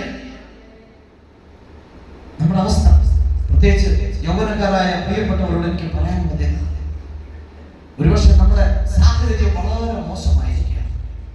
പക്ഷേ ഈ മോശപ്പെട്ട അവസ്ഥ യേശുവിനോട് കൂടെ തുടങ്ങാൻ നമുക്ക് ഇന്ന് രാത്രിയിൽ ആരെങ്കിലും യേശുവിൽ നിന്ന് അകന്ന്, യേശുവിൽ നിന്ന് മാറി, യേശുവിനെ അറിയാതെ ജീവിക്കുന്നു എങ്കിൽ ഇന്ന് രാത്രികാലം യേശുവിന്റെ അരികിലേക്ക് വരാം. ഒരുപക്ഷെ സാഹചര്യം മരുഭൂമിയുടേതാകാം, ഒരു പ്രതീക്ഷയില്ലാത്ത സ്ഥലമാകാം, ഒരിക്കൽ വെള്ളം പോലും ലഭിക്കാത്ത സ്ഥലമാകാം, ഒരു സാധ്യതയുമില്ലാത്ത അതിന്റെ നടുവിലാകാം ഒരുപക്ഷെ ഇന്ന് രാത്രികാലം നമ്മളായിരിക്കുന്നത്. എന്നാൽ ശിഷ്യന്മാർ വന്ന് പറയുകയാണ്, കർത്താവേ, ഈ സ്ഥലം മരുഭൂമിയല്ലേ? രണ്ടാമത് പറയുന്നത് എന്താണ്? നേരം വൈകി. ഓ Lord, too late. ഒരുപാട് വൈകിപ്പോയി. ലാസറിന്റെ കല്ലറയ്ക്ക് വന്നപ്പോ ലാസറിന്റെ സ്വന്തം പെങ്ങൾ പറഞ്ഞ എന്താണെന്നറിയാമോ? കർത്താവേ, അന്ന് നീ ഉണ്ടായിരുന്നെങ്കിൽ നല്ലതാണ്, പക്ഷെ ഇന്ന് നീ ഒരുപാട് വൈകിപ്പോയി. ഇല്ല, എന്റെ കർത്താവ് ഒരിക്കലും വൈകില്ല, ഒരിക്കലും നേരത്തെയും വരികയില്ല. ഇവിടെ ശിഷ്യന്മാർ വന്ന് പറയുന്നു, ഒരുപാട് വൈകിപ്പോയി, too late. ഞാൻ ഈ ഒരു കാര്യം ദൈവസഭയിൽ എപ്പോഴും പറയുന്നൊരു കാര്യമാണ്, നമ്മുടെ ജീവിതത്തിലെ ഏറ്റവും മോശപ്പെട്ട സമയമാണ് ദൈവത്തിന് നമ്മിൽ പ്രവർത്തിക്കാൻ പറ്റിയ ഏറ്റവും നല്ല സമയം. നമ്മുടെ ചർച്ചിലോ, നമ്മുടെ കുടുംബത്തിലോ, നമ്മുടെ ഗ്രാമത്തിലോ, നമ്മുടെ ജോലി ചെയ്യുന്ന സ്ഥലത്തോ, അതല്ല നമ്മുടെ ഓഫീസിലോ, നമ്മുടെ സ്കൂളിലോ, എവിടെയാണോ, നമ്മുടെ കോളേജിലോ, എവിടെയാണോ നമ്മുടെ ഏറ്റവും മോശപ്പെട്ട സമയമാണ് ദൈവത്തിന് നമ്മിൽ പ്രവർത്തിക്കാൻ പറ്റിയ ഏറ്റവും നല്ല സമയം. കൈവേർത്തി ദൈവത്തെ സ്തുതിക്കാം. ഹല്ലേലൂയ. നമ്മുടെ ജീവിതത്തിലെ മോശപ്പെട്ട ഒരവസ്ഥയിൽ കൂടാണോ ഇന്ന് കടന്നു പോകുന്നത്? എങ്കിൽ ഇന്ന് രാത്രികാലം വിളിച്ചു പറയണം, ദൈവമേ, എന്റെ ജീവിതത്തിൽ അങ്ങേക്ക് പ്രവർത്തിക്കാൻ പറ്റിയ ഏറ്റവും നല്ല സമയം ഇന്ന് രാത്രിയാണ്. ഹല്ലേലൂയ. ദൈവത്തിന് പ്രവർത്തിക്കാൻ പറ്റിയ ഏറ്റവും നല്ല സമയത്തിൽ കൂടെയാണ് ദൈവം നമ്മെ ഓരോരുത്തരെയും ഓരോ ദിവസവും കൂട്ടിക്കൊണ്ടു പോകുന്നത്. ഇന്ന് രാത്രി ഈ യോഗം അവസാനിക്കുന്നതിന് മുമ്പ് നമ്മുടെ ഇപ്പോഴായിരിക്കുന്ന ഈ ഒരു അവസ്ഥയിൽ ദൈവത്തോട് ചേർന്ന് നടക്കുവാൻ നമ്മൾ ഇന്ന് സമർപ്പിച്ചൊക്കെ ഇവിടെ നിന്ന് ഇറങ്ങാറുണ്ട്. ആരെയും കാണിക്കാനായിട്ടല്ല, ആരെയും പറയാനായിട്ടല്ല, ഒരു ഇമോഷണൽ ഡെഡിക്കേഷൻ ആകരുത്, വൈകാരികമായ ഒരു സമർപ്പണമാകരുത്. ആത്മാവിന്റെ ഉള്ളിൽ നിന്ന് പറയണം, യേശുവേ, പലരും അങ്ങയിൽ നിന്ന് അകന്ന് ജീവിക്കുമ്പോൾ, പലരും അങ്ങയിൽ നിന്ന് മറികടന്ന് ജീവിച്ചു പോകുമ്പോൾ എനിക്കിന്നും അങ്ങയോട് ചോർന്ന് നിൽക്കാൻ തന്ന ഭാഗ്യത്തിനായി സ്തോത്രം എന്ന് പറഞ്ഞ് യേശുവിന്റെ കരം പിടിച്ചു വേണം, പരിശുദ്ധാത്മാവിന്റെ സാന്നിധ്യത്തിൽ കൂടെ വേണം ഇന്ന് മടങ്ങി നമ്മുടെ വീട്ടിലേക്ക് പോകാൻ. കാര്യം ഈ മോശപ്പെട്ട സമയമാണ്. ഇവിടെ ശിഷ്യന്മാർ വന്ന് പറയുന്നു, ദൈവമേ, ഒരുപാട് ലേറ്റ് ആയി, ടു ലേറ്റ്. പലരും പറയുന്ന ഒരു കാര്യമാണ്. എന്നോട് ഡോക്ടർ പറഞ്ഞത് എങ്ങനെയാണ്? വിനു, ഒരുപാട് വൈകിപ്പോയി, 3 മാസത്തിൽ കൂടുതൽ ജീവിച്ചിരിക്കാൻ യോഗ്യതയില്ല. ഏകദേശം 30 വർഷമായി പ്രിയപ്പെട്ട ദൈവമക്കളെ, സുവിശേഷ വിരോധികൾ പലതവണ ചത്തു എന്ന് പറഞ്ഞ് കൈയും കാലും ഒക്കെ തല്ലി പിടിച്ച്, കയ്യെ കണ്ടോ, ഒരുപാട് റോഡുകളുണ്ട് ശരീരത്തിൽ പല സ്ഥലത്തും. എയർപോർട്ടിലൊക്കെ വന്നു കഴിഞ്ഞ് കഴിഞ്ഞാൽ അവർ എവിടെ തൊട്ടാലും കീന്നടിക്കും സൗണ്ട്. കാര്യം റോഡുകൾ പകർത്തി നടക്കുന്നു. അതിനെ കുറിച്ച് മാറ്റുന്നുണ്ട്. കാര്യം തല്ലി ഒടിച്ചതുകൊണ്ട്, ആക്സിഡന്റ് വ്യക്തി സംഭവിച്ചതുകൊണ്ട്. ഇതൊക്കെ തോക്കിന്റെ ബാക്കി ഒറ്റയായിട്ട് പിടിച്ചതാണ്. ഇവിടുത്തെ സുവിശേഷം പറയാൻ പോയതാണ്. എന്നാൽ ആ ഗ്രാമത്തിലെ വീണ്ടും 14 പേരെ സ്നാനപ്പെടുത്താൻ സ്വർഗ്ഗത്തിൽ സഹായിച്ചു. അത് ദൈവത്തിന്റെ കൃപ. കാരണം ഞാൻ എപ്പോഴും പറയുന്നുണ്ട്, മെക്കാനിക് ആണെങ്കിൽ ശരീരത്തിന് എന്ത് പറ്റും? കരിയൂരിന് പറ്റും, അല്ലേ? കണ്ടത്തി പണിക്ക് പോയാൽ ചെറി പറ്റും, മേശിരി പണിക്ക് പോയാൽ സിമെന്റ് പറ്റും, സുവിശേഷയിലേക്ക് പോയാൽ തന്നെ കിട്ടും.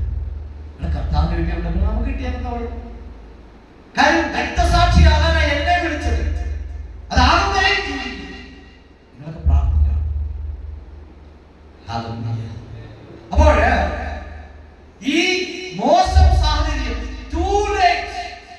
എന്ന് ആരൊക്കെ പറയുന്നു അവിടെ ഒരു പെട്ടെന്ന് ഒരു സ്റ്റാമ്പ് അടിക്കണം, പറയണം എന്റെ കർത്താവിന് പറയാൻ, ചെയ്യാൻ, പ്രവർത്തിക്കാനുള്ള തക്ക സമയത്തിലാണ് ഞാൻ ഇപ്പൊ വന്നിരിക്കുന്നത്. ഒരുപക്ഷെ നിങ്ങൾക്ക് അറിയാമായിരിക്കും, ട്രിവാൻഡ്രത്തുള്ള ഡോക്ടർ വില്യം ജോൺ ഒഡീസയിൽ തന്റെ മകളോടൊപ്പം മിനിസ്ട്രി ചെയ്യുന്ന ആ ദേവദാസിനെ ഒരുപക്ഷെ ദേവദാസൻ അവർക്ക് അറിയായിരിക്കും. ട്രിവാൻഡ്രത്തെ മെഡിക്കൽ കോളേജിലുണ്ടായിരുന്ന ഡോക്ടർ വില്യം ജോൺ.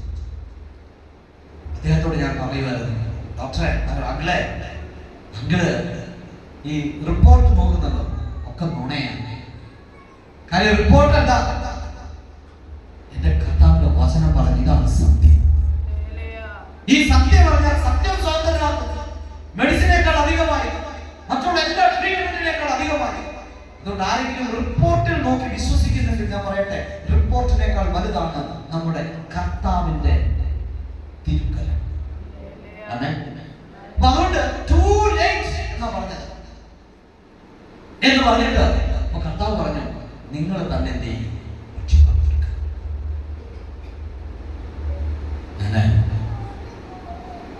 നിർത്താം പ്രിയപ്പെട്ടവരെ. അതിനുശേഷം കർത്താവ് അവിടെ പറയുന്ന ഒരു കാര്യമുണ്ട്. അത് കഴിഞ്ഞതിന് ശേഷം അവരോട് അതിന്റെ 18ാമത്തെ വാക്യം 17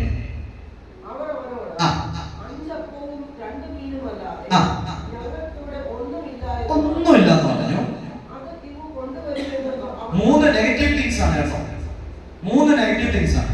1 മരുഭൂമിയാണ്, 2 വളരെ വൈകി, 3 വേറെ ഒന്നുമില്ല. ഇത്രയേ ഉള്ളൂ. കുറച്ച് മാത്രം, ഒരല്പമേ ഉള്ളൂ പാസ്റ്റർ, ഒരല്പമേ ഉള്ളൂ. ആ വിധവ പറഞ്ഞതാണ്, ഒരല്പം എണ്ണയും അല്പം മാവും, കുറച്ചേ ഉള്ളൂ. അത് മതി. നിന്റെ കുറച്ചുള്ള ആയുസ് മതി, ഈ കുറച്ചുള്ള ജീവിതം മതി, കുറച്ചുള്ള സമ്പാദ്യം മതി. യേശുവിനെ പ്രവർത്തിക്കാൻ ഏൽപ്പിച്ചു കൊടുത്താൽ. അതിനുശേഷം പിന്നീട് നമ്മൾ താഴോട്ട് വായിക്കുമ്പോൾ നമുക്ക് അവിടെ കാണാൻ കഴിയുന്നു 19. അതെ, പുല്ലിന്മേൽ ഇരിപ്പാൻ കൽപ്പിച്ചു. പക്ഷെ ആദ്യം നടന്ന രാജാവിന്റെ അടുത്തോട്ട് പോയപ്പോ അവിടെ എന്തായിരുന്നു? നല്ല പട്ട് പരവതാനി അല്ലെ, നല്ല പെർഫ്യൂംഡ് ആയിട്ടുള്ള കർട്ടനൊക്കെ ഉണ്ടായിരുന്നു. പക്ഷെ യേശുവിന്റെ അടുത്ത് വന്നു കഴിയുമ്പോൾ ചിലർക്ക് ചെന്ന് കഴിഞ്ഞാൽ അങ്ങനെയൊക്കെ ഇരിക്കാനൊക്കെയുള്ള ഭയങ്കര സൗകര്യമൊക്കെ നോക്കി പോകും. ഫാസ്റ്റ് അവിടെ AC ഉണ്ട്, മറ്റുള്ള സൗകര്യങ്ങളുണ്ട്, അതുണ്ട്, ഇതുണ്ട്, അങ്ങനെ ഇങ്ങനെ നമ്മൾ ചിലർ പോകുന്നുണ്ട്. എന്റെ അടുത്ത് നിന്ന് പോകുന്ന ഇഷ്ടംപോലെ ആൾക്കാരുണ്ട്. അതുപോലുള്ള ചർച്ചകളൊക്കെ നോക്കി. നമ്മൾ തങ്ങനൊന്നും ഇല്ലല്ലോ, ഓൺലൈൻ ആരാധനയാണ്. പോകട്ടെ, അവർക്ക് എവിടെ കംഫർട്ടാണോ അവിടെ പോയിക്കോട്ടെ. ഇവിടെ വന്നു കഴിഞ്ഞാൽ നമുക്കിവിടെ പായൊക്കെയുള്ളൂ, പരവാദിയൊന്നുമില്ല, കുഷ്യൻ സീറ്റ് ഒന്നുമില്ല, ഈ പ്ലാസ്റ്റിക് കസേരയൊക്കെ ഉള്ളൂ. യേശുവിനോടുള്ള യാത്രയിൽ ഇതൊക്കെയാ. അവിടെ പുല്ലും പാറപ്പൊന്നും ഒക്കെ അവർ ഇരിക്കുന്നത്. പക്ഷേ യേശുവിന്റെ സിസ്റ്റമാറ്റിക്കലല്ല ചെയ്യുന്നത്. തോന്നുന്ന പോലെ ഒന്നും ചെയ്യുന്നില്ല. കാര്യം യേശു തോന്നിവാസിയല്ല, എല്ലാം സിസ്റ്റമാറ്റിക്കലി ചെയ്യുന്ന. അതുകൊണ്ടാ പറഞ്ഞേ ആദ്യം അവരെ ഇരുത്താൻ പറഞ്ഞു. അത് കഴിഞ്ഞതിന് ശേഷം 20ാമത്തെ വാക്യം വായിച്ചത്. കാര്യം സമയം തീർന്നതുകൊണ്ട് ഞാൻ അധികം മുന്നോട്ട്, എനിക്ക് ഒത്തിരി ബുദ്ധിമുട്ടുള്ള കാര്യമാണ്. സമയം കഴിഞ്ഞ് പ്രസംഗിക്കുന്നത് എനിക്ക് ഇഷ്ടമാണ്. എല്ലാവരും തിന്ന് തൃപ്തരായി. ഇന്ന് ലോകത്തില്ലാത്തൊരു സാധനമാണ് എന്ത്? തൃപ്തി. അല്ലേ? തൃപ്തിക്ക് വേണ്ടിയിട്ട് 2 മക്കളെ ഭാര്യയെ ഉപേക്ഷിച്ചിട്ട് വേറെ വ്യക്തിയുടെ കൂടെ പോവുക. ഇല്ല, ഡെയിലി നമുക്ക് വാർത്തകളൊക്കെ കാണാം. എന്തിനാ? കാര്യം അവന്റെ കൂടെ ജീവിച്ചിട്ട് ഒരു തൃപ്തിയില്ല. നമുക്ക് അറിയാവുന്ന ഇന്നത്തെ കാലത്ത് ഭർത്താവിനെ മക്കളെ കളഞ്ഞിട്ട് വേറെ ഒരാളുടെ കൂടെ പ്രായമൊന്നും നോട്ടമില്ല, നമുക്ക് പോവോ? തൃപ്തി.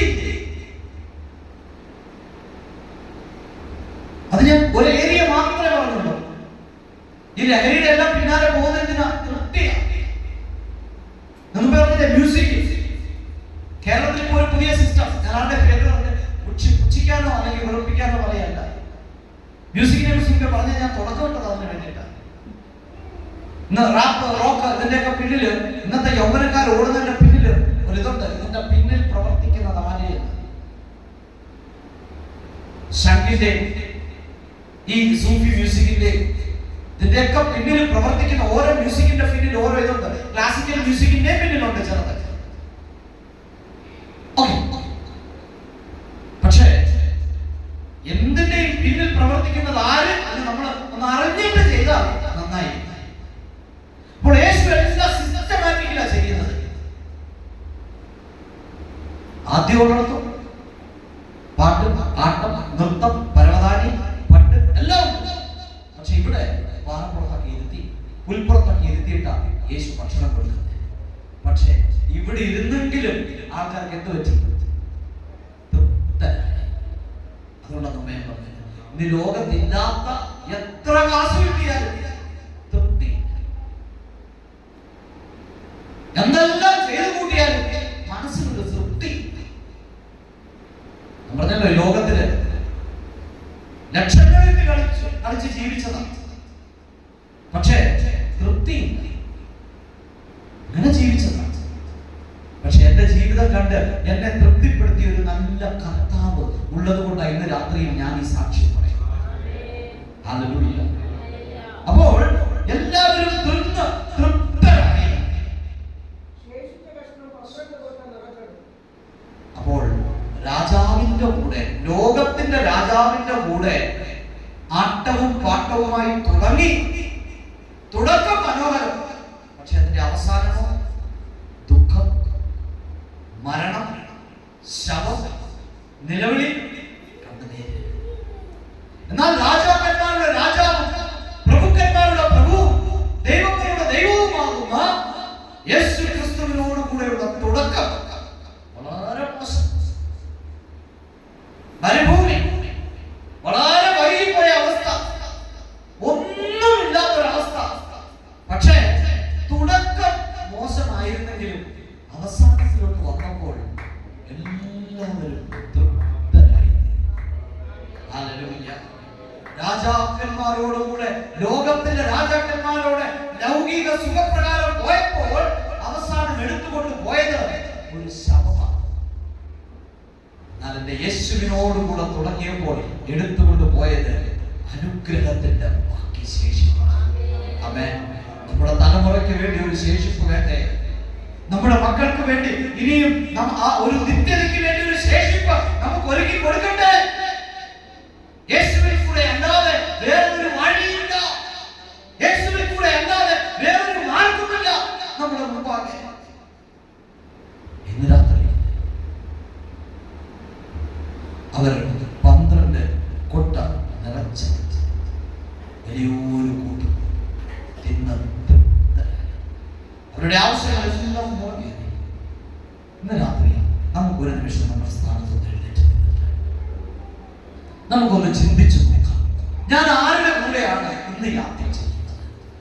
അല്ലെ, നമ്മളൊരു പക്ഷേ പെന്തക്കോസ്തുകാരാകാം, വിശ്വാസിയാകാം, പാസ്റ്ററാകാം, സ്നാനപ്പെട്ടവരാകാം, സ്നാനപ്പെടാത്തവരാകാം, ശുശ്രൂഷകരാകാം, എന്തുമാകാം.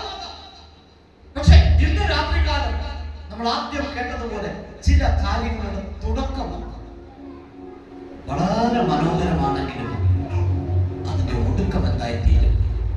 എന്റെ ഒടുക്കം എന്തായിത്തീരും? എന്റെ കുടുംബത്തിന്റെ അവസ്ഥ, എന്റെ ഭാര്യ അല്ലെങ്കിൽ എന്റെ ഭർത്താവ് ഇങ്ങനെ ജീവിച്ചാൽ എങ്ങനെയായി തീരും? അല്ലെങ്കിൽ എന്റെ അമ്മ, അല്ലെങ്കിൽ എന്റെ അച്ഛൻ, എന്റെ അയൽപക്കക്കാര് ഇങ്ങനെ ജീവിച്ചാൽ അവർ എവിടെയൊക്കെ തീരും?